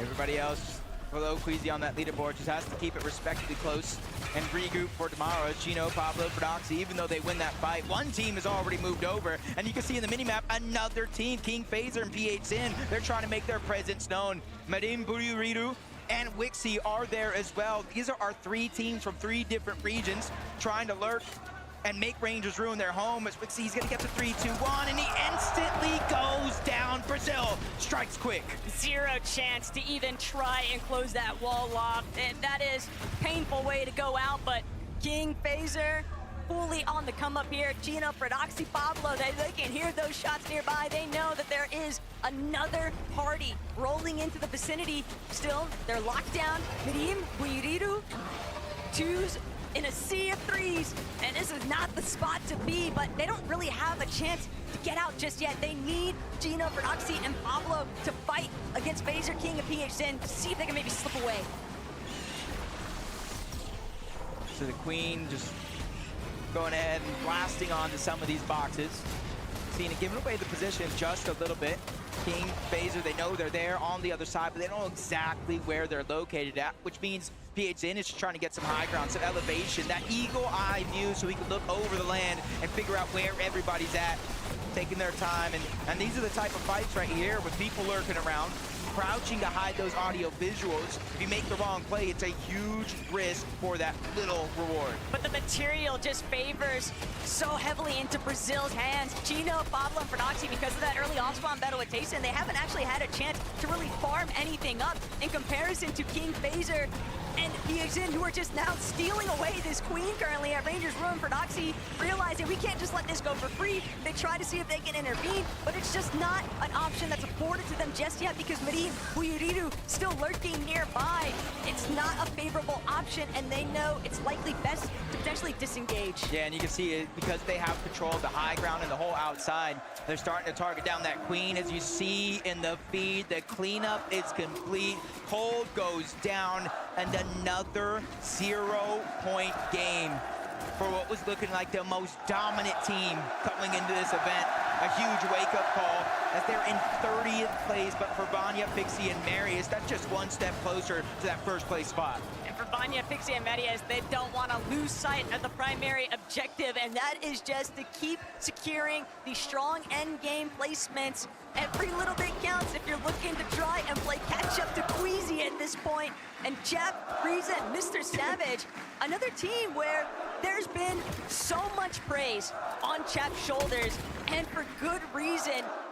You could even argue that if it weren't for Chap, Mr. Savage and Reason might not even be at the Global Championship right now. But the Major 3 performance, that's something that we're still waiting for Chap to just have that highlight game. That's a really good point because Mr. Savage was done. Mr. Savage said, I retired. It was great playing Fortnite, but I think it's time for the next step in his journey. Well, the next step was coming out of retirement, qualifying by such mere points. It was destined to happen to see him here and playing as extraordinarily well as they have been so far. Malibuka, Walks, and Pings, you can see them set up just outside the Outpost Enclave, just trying to trade off shots into the distance. And against Poyo, Agers, and Acorn. And honestly, I think this was the difference maker. We saw both of these teams perform slightly, whether one more than others, but I think it's because of exactly this. They're now trading off shots for Storm Surge versus the rest of the lobby, and it's given them a little bit more flexibility in different cases. Whoa, whoa, whoa, whoa, whoa. Vico, though. Parades, where are you at? This is the wrong neighborhood. And Benno, Vico, Flixie, now with 3 eliminations in total, Jacob. This is much more room to work with than what they've been afforded, and especially considering that Koyota eliminated Benno very early on, but still, Vico, Flixie cover the situation, and now look what Benno's able to accomplish. A Minish clean wipeout there by Benno. I think Benno needs to keep playing like he has a chip on his shoulder, almost something to prove. The contested drop is not going to be easy for anybody, but if you can find a way, come out and have games like this and really make them count, like we kind of saw between Tayson and Prodoxy to start the day in games 1 and 2. Just got to be able to keep that momentum up. Phaser, King, PHN rotating around. I thought I saw, yes, I was about to say, I thought I saw somebody moving on over towards that bunker, and it is going to be our team from Brazil, King, Phaser, and PHN. That means that play they made to rotate on over to Rangers Ruin, not only third party and get the eliminations, but eventually take down the Queen, works out perfectly. Every single Globals, there's always that one surprise pop-out wild card from the international scene, and I think, at least for day 1, King, Phaser, and PHN have definitely taken that position in representing what these teams from the global presence are able to provide. And this is looking like a very sound setup. They've done a great job at essentially infiltrating that Rangers Ruin third-party action. And it's caused such a dominoes effect across the map. It changes so much of how the game is played when Prodoxy, Pablo, and Chino aren't able to just conveniently take their third-party options and all those surprise pop-up performances, finding those eliminations, intercepting teams on their loop path rotates. I like this play me out. Curly, Reed, and Cooper, they haven't had the best luck finding teams to trade shots off with to the distance, and now they have to do something different, go box to box, play a little bit more aggressive. Curly's doing just that, forcing Sod out, but they trade shots. Luckily for him, his teammates are there to save the day. Curly gets the elimination. Siphon is what he needed most in that moment, and now they get the loot. You see the extra splashes and that full loadout that they're kind of able to change things in and out.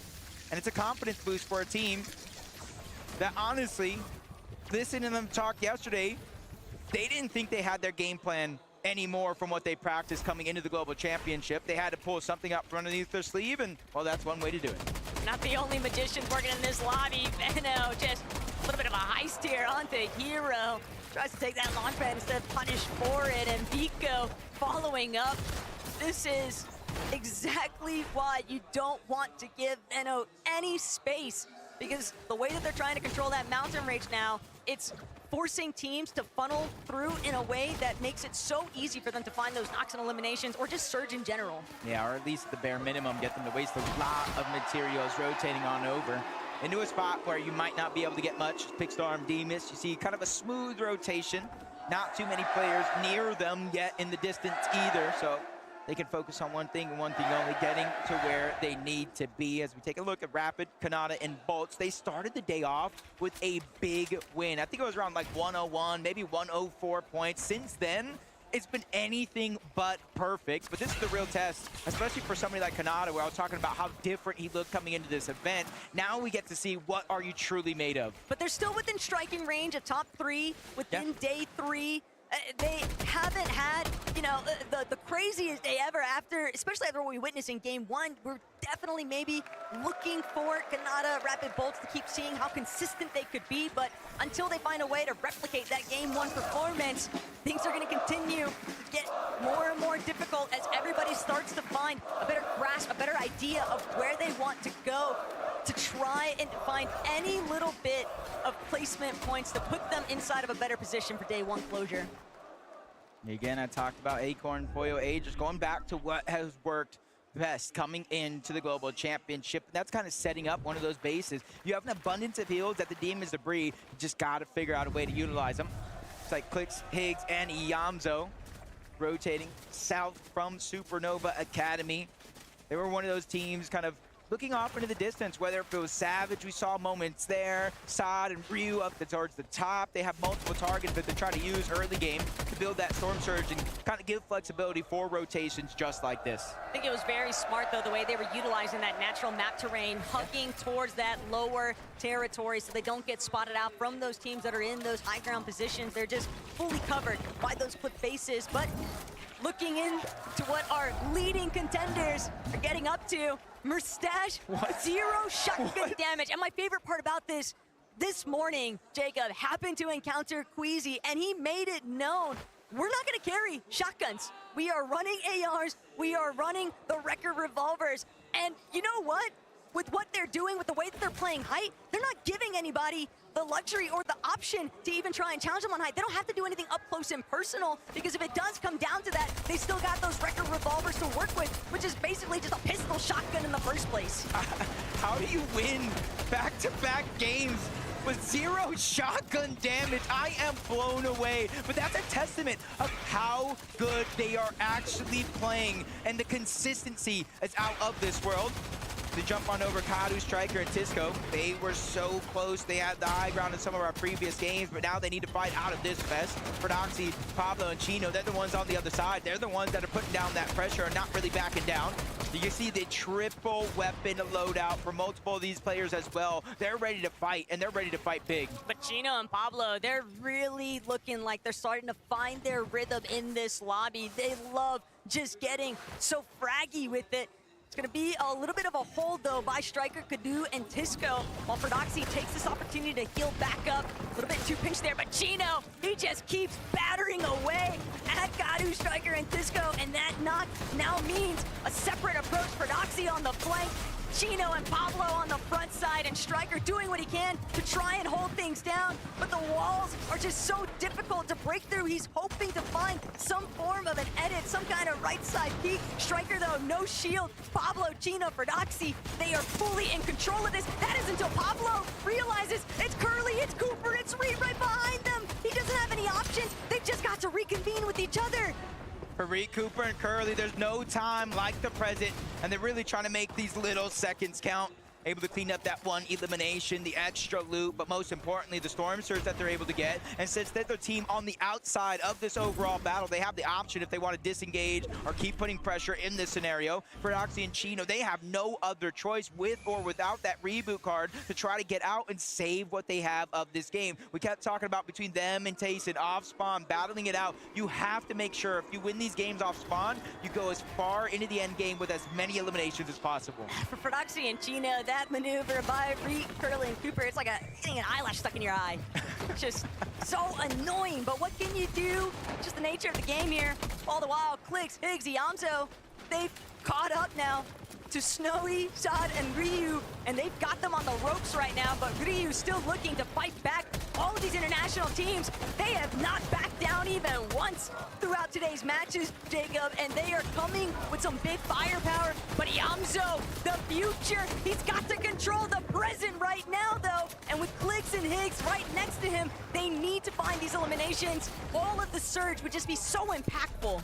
Yeah, you can see both of these teams in a relatively tough spot, forced to crouch down if they're on the low ground. But Sad, Ryu, Snowy, they're trying to go for alert surprise attack. They're getting into the box in two different directions, but the third party is in, and they run out of material. Sad is in a tough spot, and it's going to continue to get tougher. Multiple players on that trio are out of materials overall, and Yamso finally dropping down. He's bringing the sun to a snowy day. That's exactly what they needed. This is so much room to work with now. The Yamso Clicks, they just continue to close in, and finally Ryu's gonna be eliminated, folded over. Almost 1,900 damage above on that surge threshold, Jacob.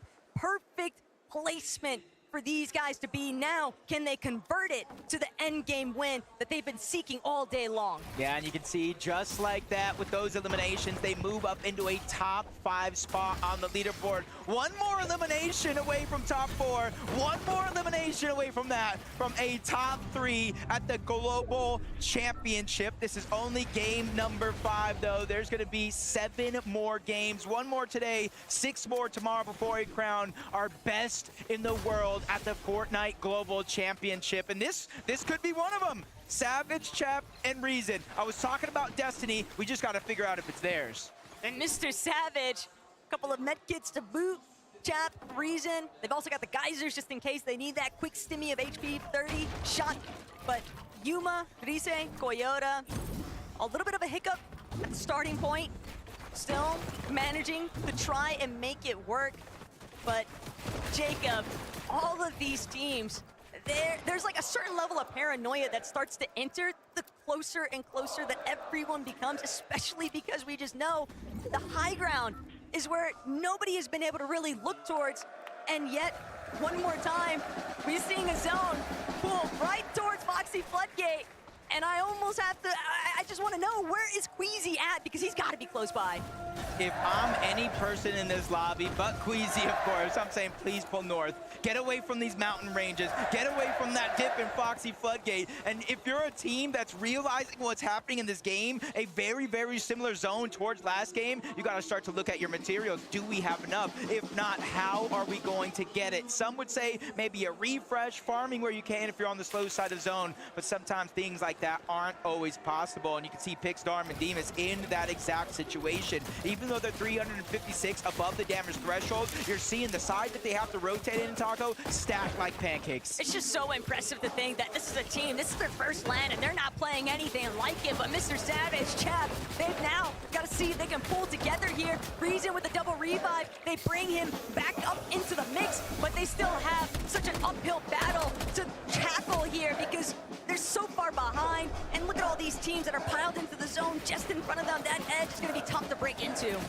Yeah, and that's where you see Sphinx and them trying to be the trolls underneath the bridge, a little bit of a safer rotation, talk about natural elements to try to use and crowd some of these shots. The 488, drastically below, almost need 3 straight eliminations. Savage is looking, but he's finding nothing but the lobby. Back they go, and a huge boost right there for Muzz, Shadow, and Sphinx, because they are relatively high up above, but it's the loot. You can see half of the fizz gone, half of the splash is gone, so that was a must. I think the bigger relief, though, for Muzz, Shadow, and Sphinx is that they know with Mr. Savage's team having been wiped, there's nobody behind them. So now they can push forward and just control that more uncontested area of the zone. Still need to be wary though.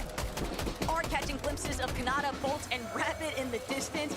And of course, Swizzy, Queasy, and Merstache steadily starting to scale their way up towards an elevated position, but there's several other teams nearby that have the same intentions. Yeah, if you guys see multiple teams in the distance, that Thunderbolt striking down, that Storm Surge, even though Swizzy, Queasy, Merstache don't exactly know those teams are below it, they will hear the shields crack. King's gonna go down, but Poyo is the one that's potentially stealing away those points.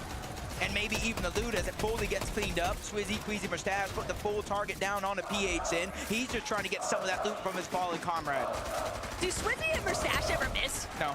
The answer's gonna be no. Okay, No. PH in, eliminated. Merstache with another one. But that's actually gonna be the first one of this lobby. They've just been collecting so many eliminations throughout today's lobbies, Jacob. It's almost crazy to think that that's their first, but Queasy could be in trouble. Does manage to break away from where Bolt, Rapid, and Kanata are at, but Kanata, you know that he's scheming inside of this middle section. He wants to maybe try and set up for a pre-edit on their back target, but they know there's another team directly underneath them. And it's gonna be School and Southco caught off guard. They're not gonna be able to make that transition. Art still trying to press forward, but he's stuck in the corner. Art trying to fight back, but there's nowhere left to run, and Bolt finds that elimination. That is a lightning strike if I've ever seen one myself. Bolts taking down all 3 players of the NA West Major 2 champions, Arksful and Salco. And the thing about Arksful and Salco, I saw it for just a quick moment, they were below the damage threshold as well. So their aggression, even though they are picking up eliminations, isn't working out as good as they hoped. But it's still a damper for Kanata and Bolt. Bolt's now losing all of his shields. Still, he'll have the opportunity to recover that, but it's the loss of Rapid that's really going to start impacting where Bolt and Kanata might end up here. Fortunately for them, Zone pulling a little bit away from those mountain faces, so as a duo, they can still look to break through the low ground, but Queasy, Merstache, Swizzy, Gentlemate's going absolutely ballistic in this audience right now, and for good reason. Merstache said it, we're just gonna keep winning, and they've got 3 already at the international level, Jacob. A land historic event, and they're still looking to see if they can get more. We are literally watching the Queasy legacy in the making. Levin said it himself. The last time Queasy won 3 games in a row, he went on not only to win that major, but win 6 out of 12 games. Something that has never been done on that region of EU ever before and ever again. And this could be that moment in history that you look back at when you talk about how great Queasy actually is. It is all because of this, but there's still so many threats in their path. They just have to look up. They have to try to go for high ground and stop the plate trade. Clicks, Higgs, and Yamzo, they have been known to do it on NA Central. They just have to figure out how to do it here on the international stage. And they might have to deal with Pars, Baka, and Pump along the way. Yapko, Seti, Panzer, they've also done a rather excellent job at just maintaining consistent performances, and they're looking for yet another repeat here, trying to clear some space in that secondary height, but they know if they want their odds to turn this into a victory royale, they're gonna need more than just secondary height. Pump falls 2 clicks. This is big time for Xset because they need to pop off here. Yeah, they truly are looking elite as a trio and taking the front side of the zone, something Yamzo knows to do best, but they have to be careful. Marius, Vanya, and Pixie, they're bouncing around with those crash pads, instantly climbing up that mountain, and that just means better positioning right away, and it gives them that luxury to look back, see all these other players rotate through. He's peeking through the stair. He sees Acorn, Aders, and Poyo, but it's not ready to go for it just yet, and nobody has even had an opportunity to look up. They're attached at the backside of the zone. They're attached right in the middle. It's not even going to be easy when somebody eventually does. But that's the problem. Nobody else can actually make their way up towards the high ground because Swizzy, Queasy, and Merstache refuse to budge. They just keep shutting down every single opportunity, forcing these teams to converge onto each other as iDrop now trying to see if he can collect an elimination there, a knock, anything. He needs a massive refresh here, but it's Pixie who finds Hadi, Marius, Pixie, and Vanya now looking to see what more they can seek out. 4 eliminations so far into the top 12. Placement points are flying in. Half of them, at least at the top 8, is Veno, Vico. They're in that line of path. Marius looking up for only a quick second, not really focusing on Equeezy up above. It's probably too hard. You see the materials being drained right out of their inventory. Everybody else feeling the same thing, forcing Yamzo, Higgs, and Clicks to drop down low. The blessing is they're in the front side of zone, so they have a little bit more to work with. But the control from Queasy, Swizzy, and Mustache on the high ground, Jacob, they're forcing all of these teams to swap layers to ultimate low. And with that in mind, Mustache, Queasy, Swizzy, just non-stop berating. These teams are forced. They're looking up, they're looking down, they're trying to find refreshes, but they have no breathing room. They are being suffocated right now by height. With the conversations going on before the Global Championship, Boo probably smiling ear to ear right now with EU doing the performance that they are, but Kanata bolts, they're trying to channel how they played in game number 1, finds a key elimination on Re. Not just elimination points, but placements as well. Cammy falls, more points from the lobby. Swizzy's trying to drop down low, he's just getting loot. He's bringing it back up to his IGL. And that is all Swizzy has to keep tabs on alongside Mustache. Everything getting dropped at Queasy's feet so he can have the ultimate success here. But Marius, he's in too much trouble. Marius trying to squeeze away. It's Vico, it's Veno, and Flixie chasing them down. They know that they're gonna have to clear out all of these players inside of these lower layers if they want a real shot at beating Queasy up on height. Yeah, if there's any team that I think has a chance to look up and at least give them a fight, it is going to be them, as Marius is forced outside of the zone, almost a 1v1 against Clicks, and Clicks gets the knock. Can he get the elimination? No, he can't. No siphon for him, but the battle, the inevitability is finally here. Vico's taking charge, but he's also taking most of that damage. Flixie's forced to reload. Veno is in that mid-cut as well, a challenge that they did not find success on, but relatively so. Even if they might not have the high ground, they put Queasy and Mustache on the back foot. And that's the problem, Queasy, Mustache. They could still tank a little bit of zone here just because of that exotic biz, but at the same time, Vico, Veno, Flixie, they're now trying to remind everybody this might be Queasy's tourney so far, but we still want to take the from that. Mustache finding the biggest elimination of the Veno, the siphon carrying him forward. The hopes of Gentleman now resting on his shoulders. Flixie trying to hang, but Flixie wins it all, shutting down the dream here for Queasy. Veno saying it all. Anything you can do, I can do better.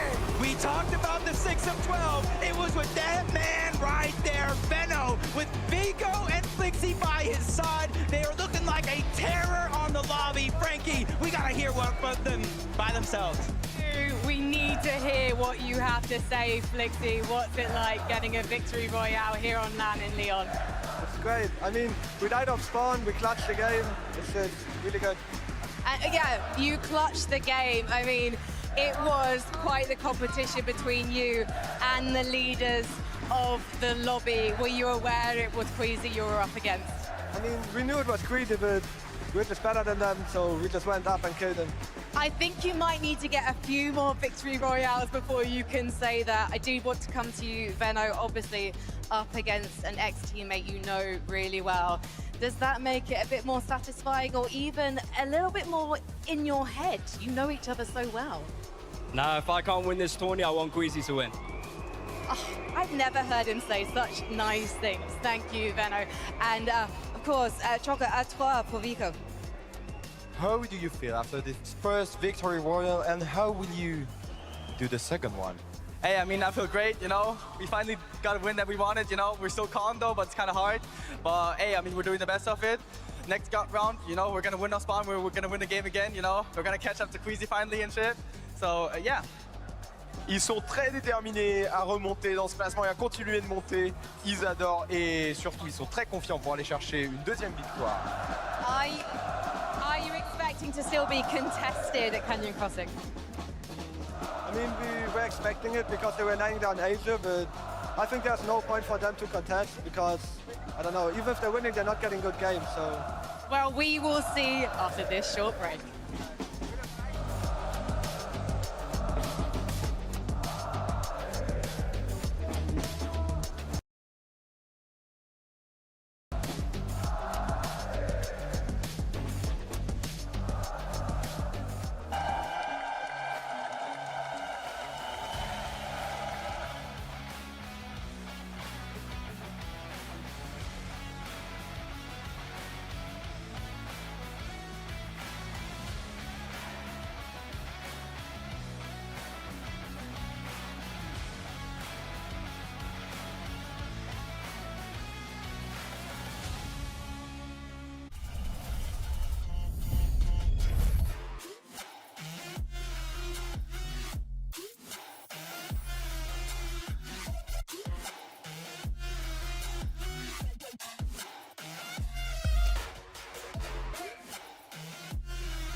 get scared? Or do you feel lost? I can smell fear. I've been there before, but you made it through the storm again. You did it on your own again. Goosebumps in your skin. Do you feel what I feel? I'm waiting on you to notice that you got what you wanted. We don't got time to cry right now. Only got time to focus. 2 hits on a wait list. I was armed and dangerous. Take a shot, leave them faceless. I was armed and dangerous. On a whole different level. I can see why they hate. I was armed and dangerous. I was armed and dangerous. You should have noticed. I've been focused. You should have known I'm locked and loaded. You should have noticed. I've been focused. You should have known I'm locked and loaded. You better watch your back, cause we aiming at your head. I don't need a pick me up and I don't need a rest. Knock down, top down, hit him in his leg. Pull up with the trio and my eyes all red. 1, 2, 3 of us can't compete with us. Everybody screaming like they did and believe in us. Believe in us, believe in us, believe in us. 2 hits on a wait list. I was armed and dangerous. Take a shot, leave them faceless. I was armed and dangerous. On a whole different level. I can see why they hate. I was armed and dangerous. I was armed and dangerous. You should have noticed. I've been focused. You should have known I'm locked and loaded. You should. Welcome back, Fortnite fans, to the Global Championship. What could have ended in a crazy way results in Vico Benoflixi finding themselves a victory royale in game number 5. EU is truly on top right now. My gosh, I love the responses as well from the trio. Keeping it humble, keeping it honest. But for them, you know, especially now with 1 game to go, this is such a great way to go into that final game and kind of start setting up for day number 2. Such perfect timing for these guys, right? Coming into the last game right now, winning game number 5. And in the manner at which they did it, Levin, it's very similar to what we've seen throughout this entire season, an entire sort of year from these guys. The way they play height, the way they try and retake it. Queasy did make it a little bit difficult for them. It wasn't absolutely straightforward, so they had to drop down. But, I mean, this is exactly what we expected from these guys this weekend. They're finally awoken. I'm going to throw some shade to my brother Zeke. No. I'm sorry I have to do it to you, Zeke. Don't do it. Oh, no. Zone 11, we're watching Flixi. He looks up to height. He's looking up. He's scouting it. Zeke goes, yeah, man, don't even bother looking at height, bro. Don't even bother looking at height. Oh. But again, we can't blame Zeke, right? He's been on NA for a year, right? Us EU watchers know when it's Flixi, Veno, Vico, a late height take. Zone 11 height takes, it's their specialty. Again, like you said, not executed as cleanly, but executed like they know well. And a really big game from them here. It's a great momentum boost and a great response like they were alluding to after going down on spawn in the previous game. Yeah. Listen, I just wanted Queasy to win again, okay? I wanted to see 6 in a row on land. Forgive me, Levin. I joined the EU crew. You know what? Maybe EU isn't on top. Going back to NA where I belong. Obviously, you know, still on the other side of that, of course. Easy, like if they had won that game, it would have been insane. The fact that they placed second, though, is still amazing, right? Like, you cannot deny it. But of course, if they had won the game, it just would have been just the tiniest bit better. My gosh, Queasy, Merstash, Swizzy popping off here. 461 points, if I remember correctly. These guys are on fire, Mini. Yeah. I don't know how we stop them. I mean, honestly, they were set up for success this entire end game. They really did well to claim that high ground like we expected them to do, going towards the zone. They had a nice favorable pull, of course, over to that hill. And then when Queasy actually built out into the zone, which I thought was a really nice play, if zone was to pull over that hill, it ended up pulling the other way. So they did, of course, have to invest a lot of materials, which is why they ended up going down a little bit earlier here. But, I mean, what a clutch here from Merstash. What could have been, Levin? I mean, look, I low-key do wish we were in the alternate universe where he wins that. Because there is one, right? Yeah. He's so close. It comes down to just the difference between a little bit of damage. Regardless of that, though, right? Still a fantastic game to help them keep their lead. keep momentum, right? Because the worst thing you can have in a situation like this, and you know, speaking of Queasy when he won 6 out of 12, it almost sort of did happen where after they had won like the 6th game, you know, they're almost like, everything's won, we've won it, you know, they have a bit of a mediocre game and like the momentum's lost, but it's fine, we've won the tournament. These guys haven't won the tournament yet, they need to keep that momentum, that's still a great game. That's right, man. 1 game left to go before we say goodbye for the first half of the day of the competition. You heard that sound. The battle bus is ready. Let's get it.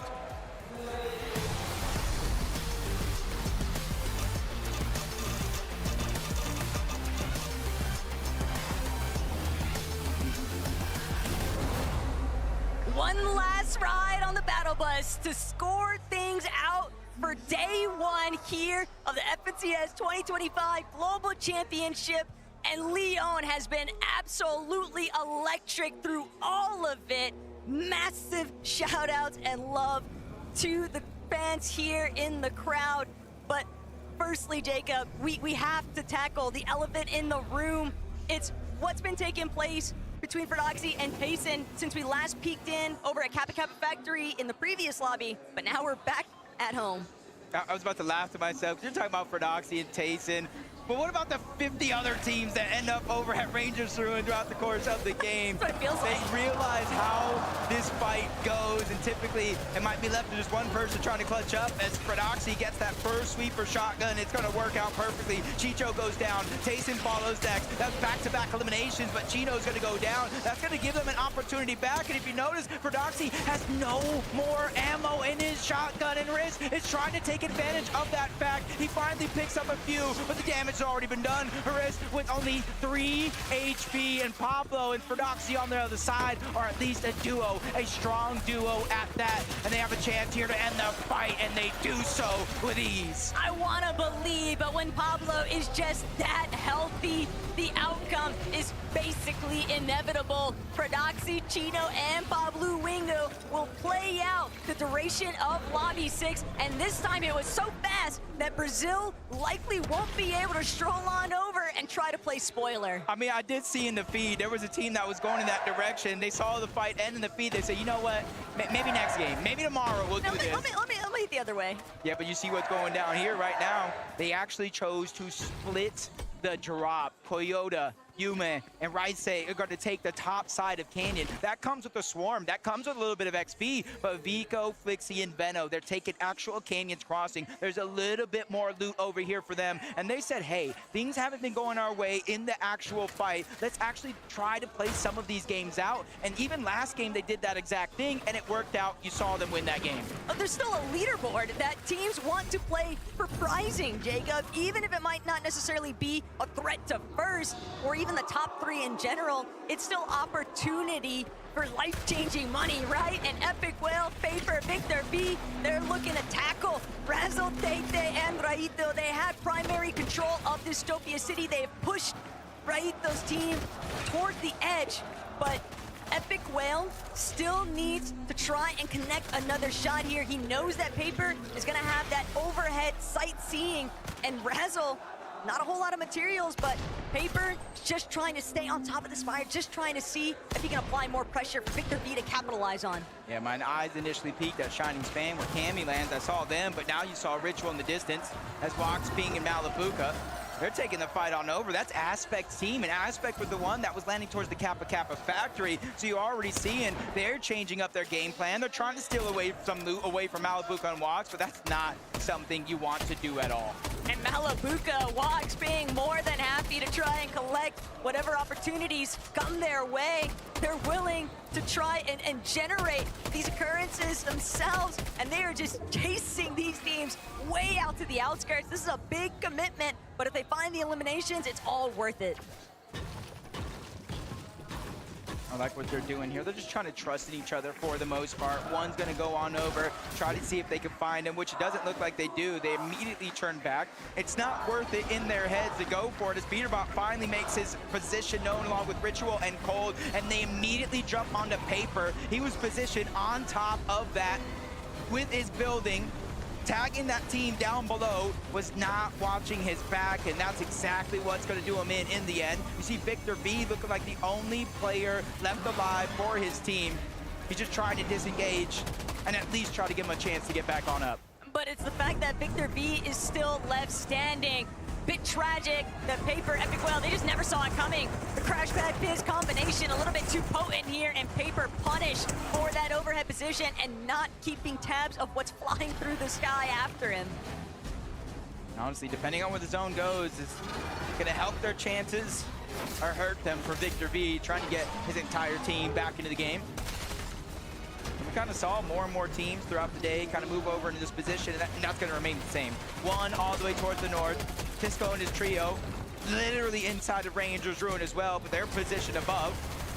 And then Fordoxy, who obviously knows where that team's at, where they're positioned, and he's at least trying to shoot off shots in their direction with that Stinger SMG, so he knows it's not going to get a ton of damage, but anything's better than nothing. And Fordoxy, Pablo, and Gino have just been playing whack-a-mole all day long. It's like the moment they take out one team, they still got to deal with another one popping up from seemingly nowhere, and Pablo still working through the lobby. Brise and Coyota going to be victims at the other end of that shotgun barrel, but Yuma still trying to do what he can to pick up the pieces here. It was a nice knock onto Gino. Unfortunately, the 1 versus 2 situation, that's just so hard to convert into a victory there. So they're going to be put down temporarily, but things are getting messy here in the south side. Yeah, this is not where I expect Veno and Vico and Flixie to kind of end up, going all the way towards the south side of the map. That's given Alex and Resigns an opportunity to get the early surge, steal away some of this loot. And you can see what Veno, he has really no other choice. He knows the full team is all around, and a third party closed off into the distance. Even with 69 HP, he does have some extra shields, but he doesn't want to give away his position with those audio visuals. Alex finally found him out, and the full team is wiped off from Victory Royale to 30th place. Yeah, it doesn't really matter where Veno tries to go after that. Alex, Resigns, and Anon, we're never going to let them leave this vicinity. It's just way too primed up of a chance, and they're not going to come by often, but still, Alex, Resigns, got to keep open eyes on the map, because Mixin and Focus, they might just have a chance to shut down everything that Alex just worked to accomplish. But Alex spots him out through the window, and Alex not going to be able to get that shot just yet, but still, the damage has been done. Focus, Mixin, they're bailing. Yeah, and they're only a duo. That's basically giving away your position for Alex and On and Resign to make that decision. Do we fight it? Do we beat them on towards the mountain priority position? What's more important here? And I honestly like their decision to close out the day, play a little bit more aggressive, try to get more points, and already they get the knock onto Focus. Now they're in a 3v1 situation, and they're already spotting Mixin on the other side. He tries to go for the 1v1, the 50-50, and it's so quick. Alex, Resign, and Anand, they get their 4th elimination of the game. And look, the leaderboard might be telling one story, but the real narrative is that Oshi's got some real fighting power with Alex, Resigns, and Anand. And it's unfortunate that they just haven't had anybody to really get their surge in, so it's just been so difficult for them to actually traverse every single one of their rotates, if they even make it off of their initial drop in the first place. But it's been a completely different story, as we all know, for Swizzy, Queasy, and Merstache. They have been titans of this lobby, and even with Merstache being knocked, no problem whatsoever, because they're not going to be keyed anytime soon. It's just not worth the effort from the team that they're trading blows with. They know it's way too dangerous to actually make that trek. And it's almost kind of like having me ask myself a question in my head for Vortex, Goofy, and Mountain. When do you stop targeting Queasy and his entire trio on the other side? Because even though that's helping them get some Storm Surge, it's helping Queasy, Merstache, and Swizzy a lot more, and they're bringing it much further on into the game. In the feed, Arc taking down one of the members of OCE Power's team. Peterbot, Ritual, and Cold, because of their early aggression, they're able to get the Queen out of Dystopia City and immediately make their way on over towards that vault, where they're not only able to have that mythic AR, but they have the exotic as well. And while we are seeing some mild forms of success currently for Peterbot, Ritual, and Cold, the big thing to keep in mind here, Jacob, is that for a lot of these international teams and just other teams in the lobby in general, it can be very difficult to really find an opening. And you know, you're talking about Goofy and Mountain and what they're capable of, and is this even worth taking the battle? But they're in a pick your poison situation. They're so far northwest, their only options are Muzz, Mr. Savage, or Queasy. And they just keep landing on Queasy every time, while King and Phaser try to recover this battle up against Chino, Pablo, and Fordoxy.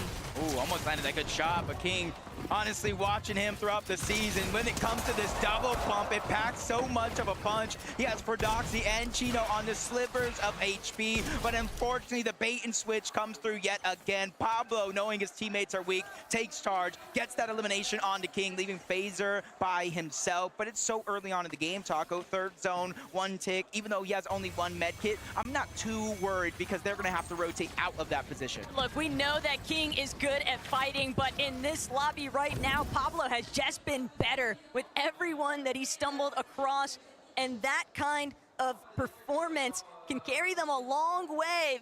It's starting to feel a little reminiscent, Jacob, of that early performance that they had start this day off. 85 points secured in 1 lobby.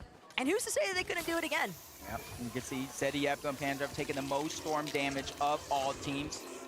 With the way some of these games have been going, not too surprised. Zone moving towards the north in a couple of games, all the way towards the west. They land at Kappa Kappa. They have a contested fight, and then so many other teams along the way, they almost have no other choice, especially since this has been a huge part of their strategy when it comes to these surge bases, and they have that abundance of extra HP, so it's no worries. But the conversation that's been building between the SETI-Cammy breakup, and we're looking at both of these separate trios having so much consistent success that they are both within our top 5 here in day 1.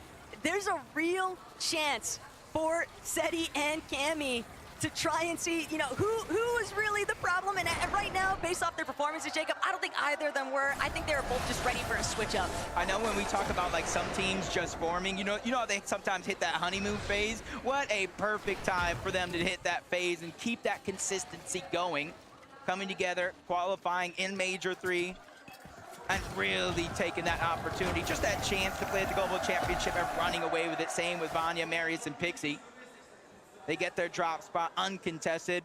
And honestly, whether it's contested or not, we saw Cold and his trio try to go ahead and make that their home, but that was quick work for them off that 50-50 drop off the side of the mountain, where you're seeing a lot of our top teams here, how they're rotating with the zone pulling towards the south. A lot of them are beating other teams to the punch. They're not taking that crowded position in towards the zone. But this is really nice for Clix, Higgs, and Yamza as they continue to press forward because they're approaching that mountain range overhead of Foxy Floodgates. They're coming from that north side position, pushing south. They're going to have that little bit of elevation to work with, and we've even got a nice little listening to see what Clix is getting up to. Yeah, they're in streaming. Yeah, look at them. Look at this. Shoot. 3, 2, 1. 30. Nice. Go. Let's go.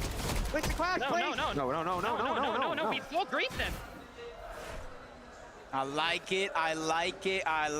They got the damage.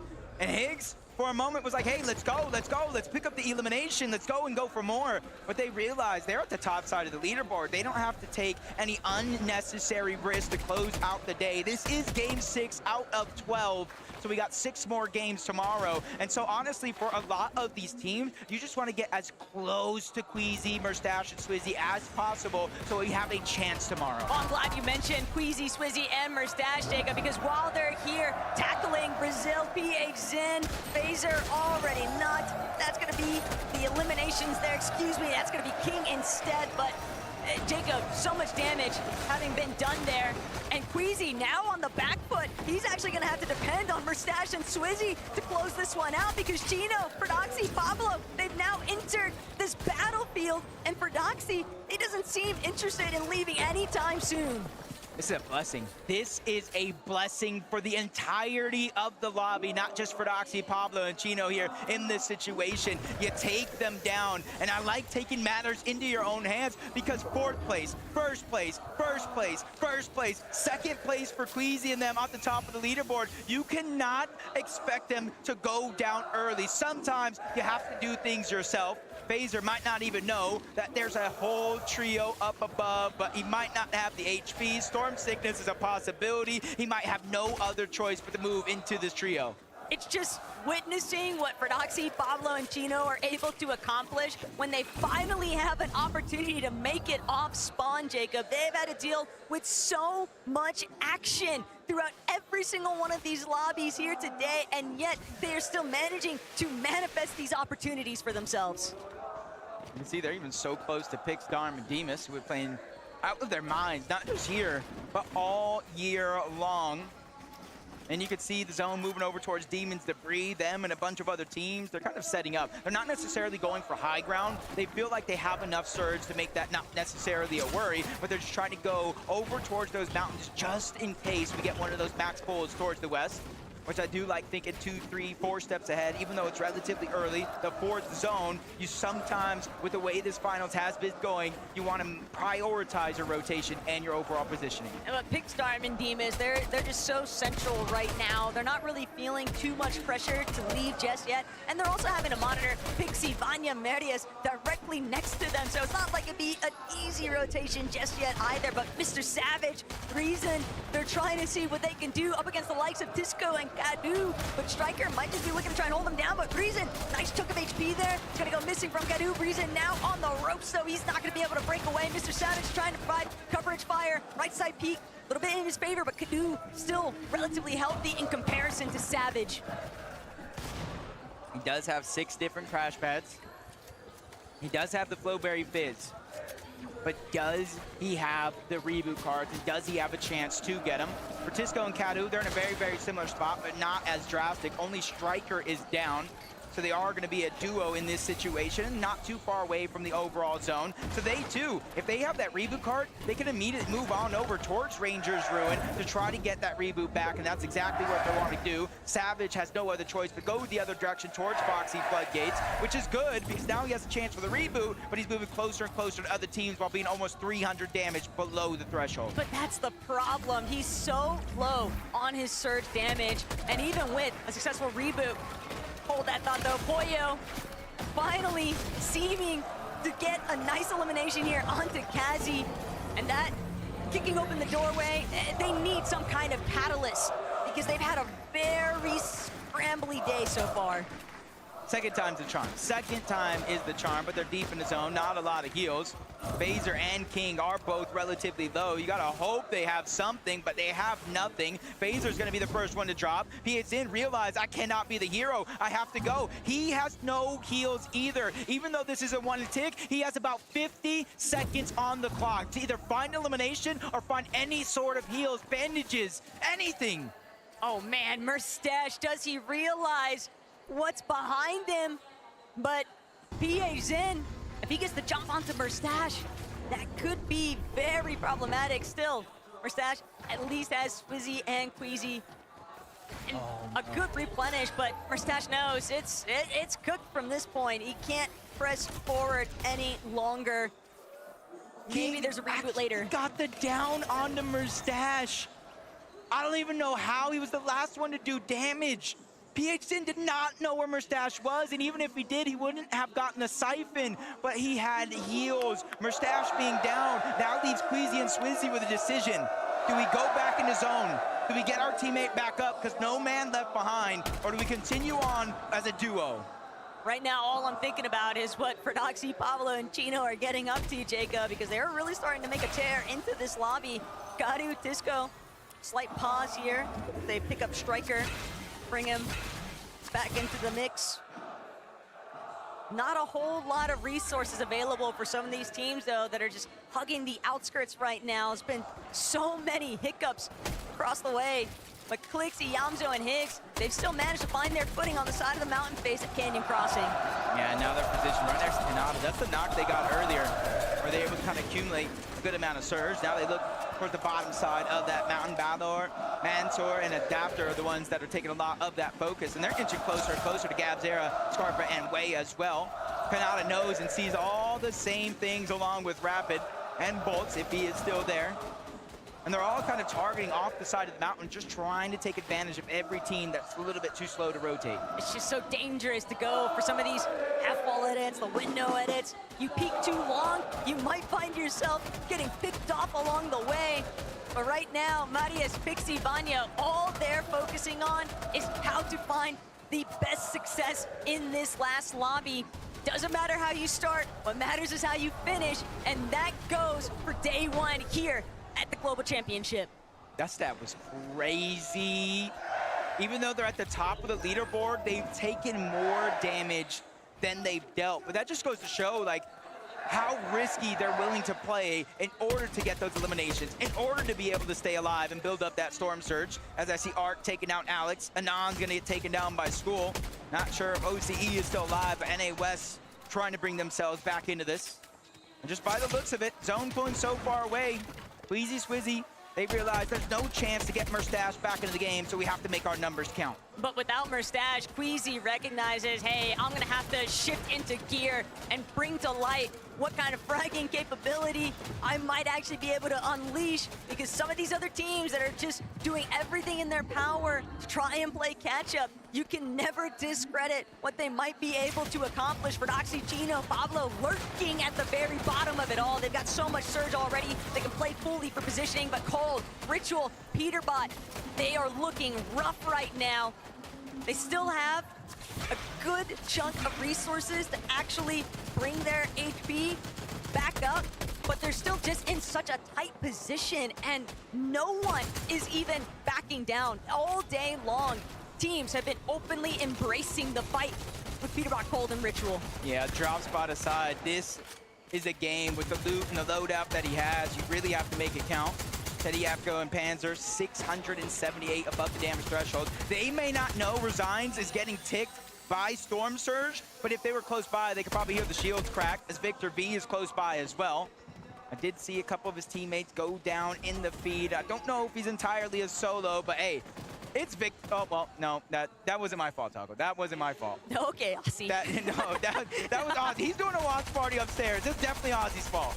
Oh, yeah, but for Doxy, on the other end, he's actually got a glimpse of Queasy up in the skies. Queasy having been spotted out, he knows this is trouble. We've got to start maybe working our way down. This is not the spot to be, but Gino, Pablo, for Doxy, they don't care. They're looking to fully collapse. They see that Queasy is weakened, and they've actually completely overthrown the ultimate high ground position. But the fact that Queasy and Swizzy are still alive, Jacob, it's still the potential for placement points to keep building. Yeah, this is almost looking like a full circle moment, because remember, it was Fordoxy, Pablo, and Gino the one that even took down Merstache in the first place and put him in such a rough spot overall, and they really haven't been able to recover from it since. Take a look at some of the action going down around the lobby. Kanata just taking matters into his own hands. The first knock, that was easy. The second one somehow was easier, and now Kanata's looking to pressure that third elimination. And that's something big for them, because you can see he's all by himself, still taking pressure, still taking damage from all directions, and quickly running out of builds. But if it resembles a shotgun, Ganada can still max it out, and that's all he's looking for. A couple of Flowberry Fizzes still left at his disposal. Seti, rather weakened, but his trio mates still way too healthy. Panzer and Yapko can just overtake that tarp responsibility here. Panzer now holding down the walls. Hoyo, Agers, Acorn directly underneath. The elevation shifts can be brutal, but for Gino, Pablo, and Fordoxy, all above it all, they have no issues whatsoever, which is suppressing these lower teams. This is their time right here to move up that leaderboard and hopefully maybe even get into the top 5, especially being contested by not only Tayson, but as that fight ends, so many other teams moving over in that direction as well. Marius, Pixie, and Vanya, this is one of the teams that they have to potentially go through as well. As you're seeing, Vanya get another elimination onto Mountain. That's their second one overall. 254 above the damage threshold. They're not focusing on taking any fights that they don't have to. Yamzo clicks, they both fall. Storm Surge is a huge thing that's taken them all out as the full trio's back to the lobby. Now Acorn's pressuring in. Marius sees him coming from a mile away. He goes up and over, dunking on him yet again. Now it's him versus Pollo. Zone's gonna finish the job. Marius with back-to-back eliminations. Marius did such an excellent job at just pushing them fully back. That is a huge come up here as Agers now forced to try and see if he can bring it together. But Marius, he's just not slowing down anytime soon. Just continuing to barrel his way forward inside of the mid-ground layers. Fordoxy, Pablo, Chino with height in their control. I just don't see a way for anybody else to actually jump up towards them anytime soon, and Chino just continues to spray all those teams making their way towards the front side of zone. And they even reinforced it on their way on over, patiently waiting for the zone to pull. It's going to work out in their favor for the most part. And you see Pablo right now, he's the one building their top on over because he has the double pump. Letting his teammates put pressure down from above is a huge part of their game plan. As they're 257 above, Swizzy, he has taken down Peterbot, their third elimination of the game, and they're cruising inside of the top 12. This is what I'm talking about. You cannot expect this team to just go down without a fight. It's the boost of materials that they have to work with too. Yapko recognizing directly overhead. He doesn't have an opportunity here. Wixie on the other end of his wall. Yapko going to be forced to layer swap here. He is dropping to ultimate low, but he has hardly anything left to work with here, Jacob. Backside of zone.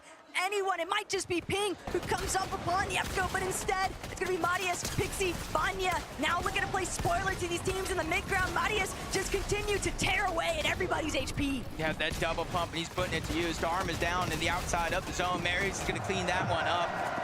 Couple more points, push them further and further closer to Queasy, who's still alive, by the way. Yapko is solo. He's just trying to get the most out of this as possible. Only 5 on the med miss, no extra builds, scrambling around, trying to catch somebody off guard, but it's he who falls to Pixie. Chino, Pablo, and Fredoxy still in the high ground. Swizzy and Queasy now working through ultimate low. This is a night and day difference for loadouts, but Swizzy still trying to bring it all together. He only has 5 builds, but he has to take a chance to heal, and Queasy picks it up where he left off. Eliminations onto Tisco now means that Queasy has some material to work with, and Marius, he's tarping his way through, but he might just run smack dab center into where Queasy is at, not to mention Proxy, Pablo, Gino overhead. This is a good moment for all the players down low. They're distracted up above, but not too distracted. They drop down. Surprise attack coming from above. Down goes Queasy. Pixie's gonna follow as well. Vanya's now by himself. He gets taken down by Chino. Pablo, Tino, they're the only 2 alive for the team from high ground to low. They're trying to take the fight to Demas, and that one is gonna be solidified. And a much needed siphon comes in just in time. A 2v1 situation, and it's Pix. He's so far out of zone, and the last medkit has already been used. A last desperation attempt to make his way into the zone, and it does not work. Prodoxy, Pablo, and Gino take the game. They knew that they were going to need an insane performance to close out the day. It's been a bit of a scuffle here, Jacob, but finding this victory royale in the final hour of day 1, that could be the ultimate difference maker, starting things off in day 2. First and foremost, though, we gotta see what they have to say. Fredoxy, stand up for me, please. Cast your minds back to game 1, where you were quite frankly destroyed off spawn by Tayson. But after that, you managed to turn it around. So many reboots, and finally, the victory royale. How does that feel? I mean, after 4-2 off spawn and getting 3rd part of every game, it feels nice to finally get to play another game out. And for you, in those final moments as well, is the communication in a busy venue like this on LAN coming naturally? What's it like? I mean, repeat the question, please? I'm just asking how the comms are going. Yeah, we can't. Oh, I mean, yeah, the MA fans are nice to have here. It's a good, it's just good vibes, yeah. Good vibes, good vibes. Choka. Très bonne vibe, il vient de dire, vous mettez une très bonne ambiance, le public, merci beaucoup. I have a question for you. Yeah? Will you manage to have lots of more victory royale? How will you do it? Can you say it again? How will you have more victory royale? For us, it just depends all on the off spawn. If we win off spawn, we're gonna get a good game no matter what, basically. S'ils gagnent tous ces contests, eh bien, ils vont tout gagner. Gino, you've had some hero plays today. What is driving you and the team right now after some difficult starts? I don't know, after this year in EU with my trio, I just feel like we're the best trio here and nothing can stop us. So tomorrow, more victory royales to prove your domination. For sure, for sure. Well, congratulations, guys. One more time, Leon, please. Pablo, Gino, and Fredoxy! Let's head back to the desk. Dude, we gotta give him a hand, right? I mean, come on. The final game of the day to get a victory royale in that fashion. And guys, 19 eliminations? What is happening? Oh, it's ridiculous. It really shouldn't be allowed. I mean, you look at these guys earlier on when they won their first game off spawn, right? Obviously, Tayson came out, you know, off the blocks hot, but then those guys won game 2 and they were being so aggressive. Yeah. And I was like, okay, they're trying to make up for lost time here. I mean, this was another example of that. These guys have this ability. If you watch EU over the past 2 seasons, you'll know they have this ability. But again, to have the hubris to do this at the Global Championships, at the biggest event of the year, it just shows how confident they are in their ability. So much confidence. They were the thorn in the side of so many teams inside of this lobby, and this is exactly how we expected them to play. I think they would have been a little bit disappointed as to how the off-spawn battles have been going, especially with the third parties coming in as well. Even when they're winning, there's teams coming in, making things really, really difficult for them. But this is the Fredoxy, Pablo, and Chino that we know. We know how great they can be in these final moments, and especially for Queasy's team, right? We saw how well they did, but for Pablo, Chino, and Fredoxy, not only did they W key them to eliminate Queasy initially, they also chopped them down from height, right? And made that crazy play to make that high ground take. And wow, this is exactly what we want to see in a perfect end to day number 1 for them. You could almost see the frustration from them, right? Yeah. Like, they weren't even celebrating too tough because it was like they know, and Pablo alluded to it, like, if we weren't Con, we'd be having these kind of games all the time, right? We might be a whole different type of competition had that been the case. So, you know, big ups to these guys. Hope to see them sort of find some more momentum tomorrow. That's right. So remember, this first 6 games is about setting the stage going into tomorrow's games. Guys, I want to go to the top. Queasy, Murstache, and Swizzy. I do not know how this continues to happen, right? But guys, it cannot continue to happen like this, can it? It can. It definitely can. I mean, looking at this, 521 points for Queasy, Swizzy, and Moustache. I mean, what I love, right? We talk about the victory royales. 3 victory royales, incredible on the day. Huge amount of eliminations. What I love, their ability to pick up the pieces, even when things don't go their way. We saw it in game number 1. They set up a hype really nicely. Everything was looking good. The zone doesn't pull their way. They said it in the interview afterwards. We got unlucky there. We'll look out for us in the next games. And what did they then go on and do? Unbelievable stuff. In that game, we saw it, of course, very, very split. Queasy going down. Then they had to try and find that reboot. And then, of course, we saw Moustache going down in the storm. The fact that Queasy and Swizzy were able to do so well in that game just shows they have everything that it takes to go all the way. To me, that's actually the most important game. That's the game that if they go on to win the Global Championship, now you look back at that game and you say, this was it, right? Yeah. Because truly, a lot of people will look at a lot of their performance today and go, Levin, their game plan is so straightforward, right? You know, they're sitting up in that base at the hive. It's so easy for them. A lot of other teams can't do that, right? But they have a game like that one where the game plan gets interrupted. They can't do what they've been doing the previous 5 games, and they still find a way to deliver. Again, the makings of, you know, just an absolute goated team. It sends a message, right, to the rest of the lobby. No matter what's going to happen, even if we get into fights, they have the ability to sort of disengage, dip from the fight, find reboots, have that gameplay IQ that we know that this team can do. But now, going into day number 2, if a team's a little bit lower down, this drop spot that they have at the Hive, right? They have the Queen there. They have all of that great loot. We've seen it be so successful for them. Will they get landed on? I'm not too sure, but that could be a problem. And Levin, how many points back in last Globals? How many points did Peter Bob Pollo go into day number 2 with? Last year, after day 1, we were all sitting here going, wow, Peter Bob Pollo, man, these guys are going to go on to win the whole thing. They had about 440 points, right? These guys have 500 plus. These guys are rolling right now. I mean, 3 victory royales back to back to back. This is something we will talk about forever in Fortnite history in the context of, one, they still have another day to just keep adding to that total, right? You know, like they can still get more and more wins, but the 3 games in a row, you know, it's just mental to me. I mean, guys, we've got to hear from Queasy himself. Frankie is standing by right now to get his thoughts after the first 6 games. The king of the high ground has joined me and Choco back in the player lounge. Queasy, last year it was day 2 where you had to make up the shortfall, but on day 1 you're sitting clear at the top of the leaderboard by 101 points. The question is, can you keep this up? I hope so. I mean, I think we're gonna change a lot of stuff for day 2, make sure our plans are perfect for like any sneak attempts and stuff like that. And we'll see tomorrow. So the changes is not because the current game plan isn't working, it's because of the fact that now you know that there's a target on your back. Yeah, I think so. But like, I mean, I feel like we're so far ahead that if people are like actually trying to land on us and do stuff like that, they're just like griefing themselves more than us. Because I don't know. Well, we haven't seen you contested yet. Yeah, we haven't. We will see, We've seen the Major 2 and Major 3. We have, but not on LAN. And so you'll change maybe few things, but are you confident for tomorrow that you'll keep your consistency during the games? If we play our early and mid game the same, yeah, easily.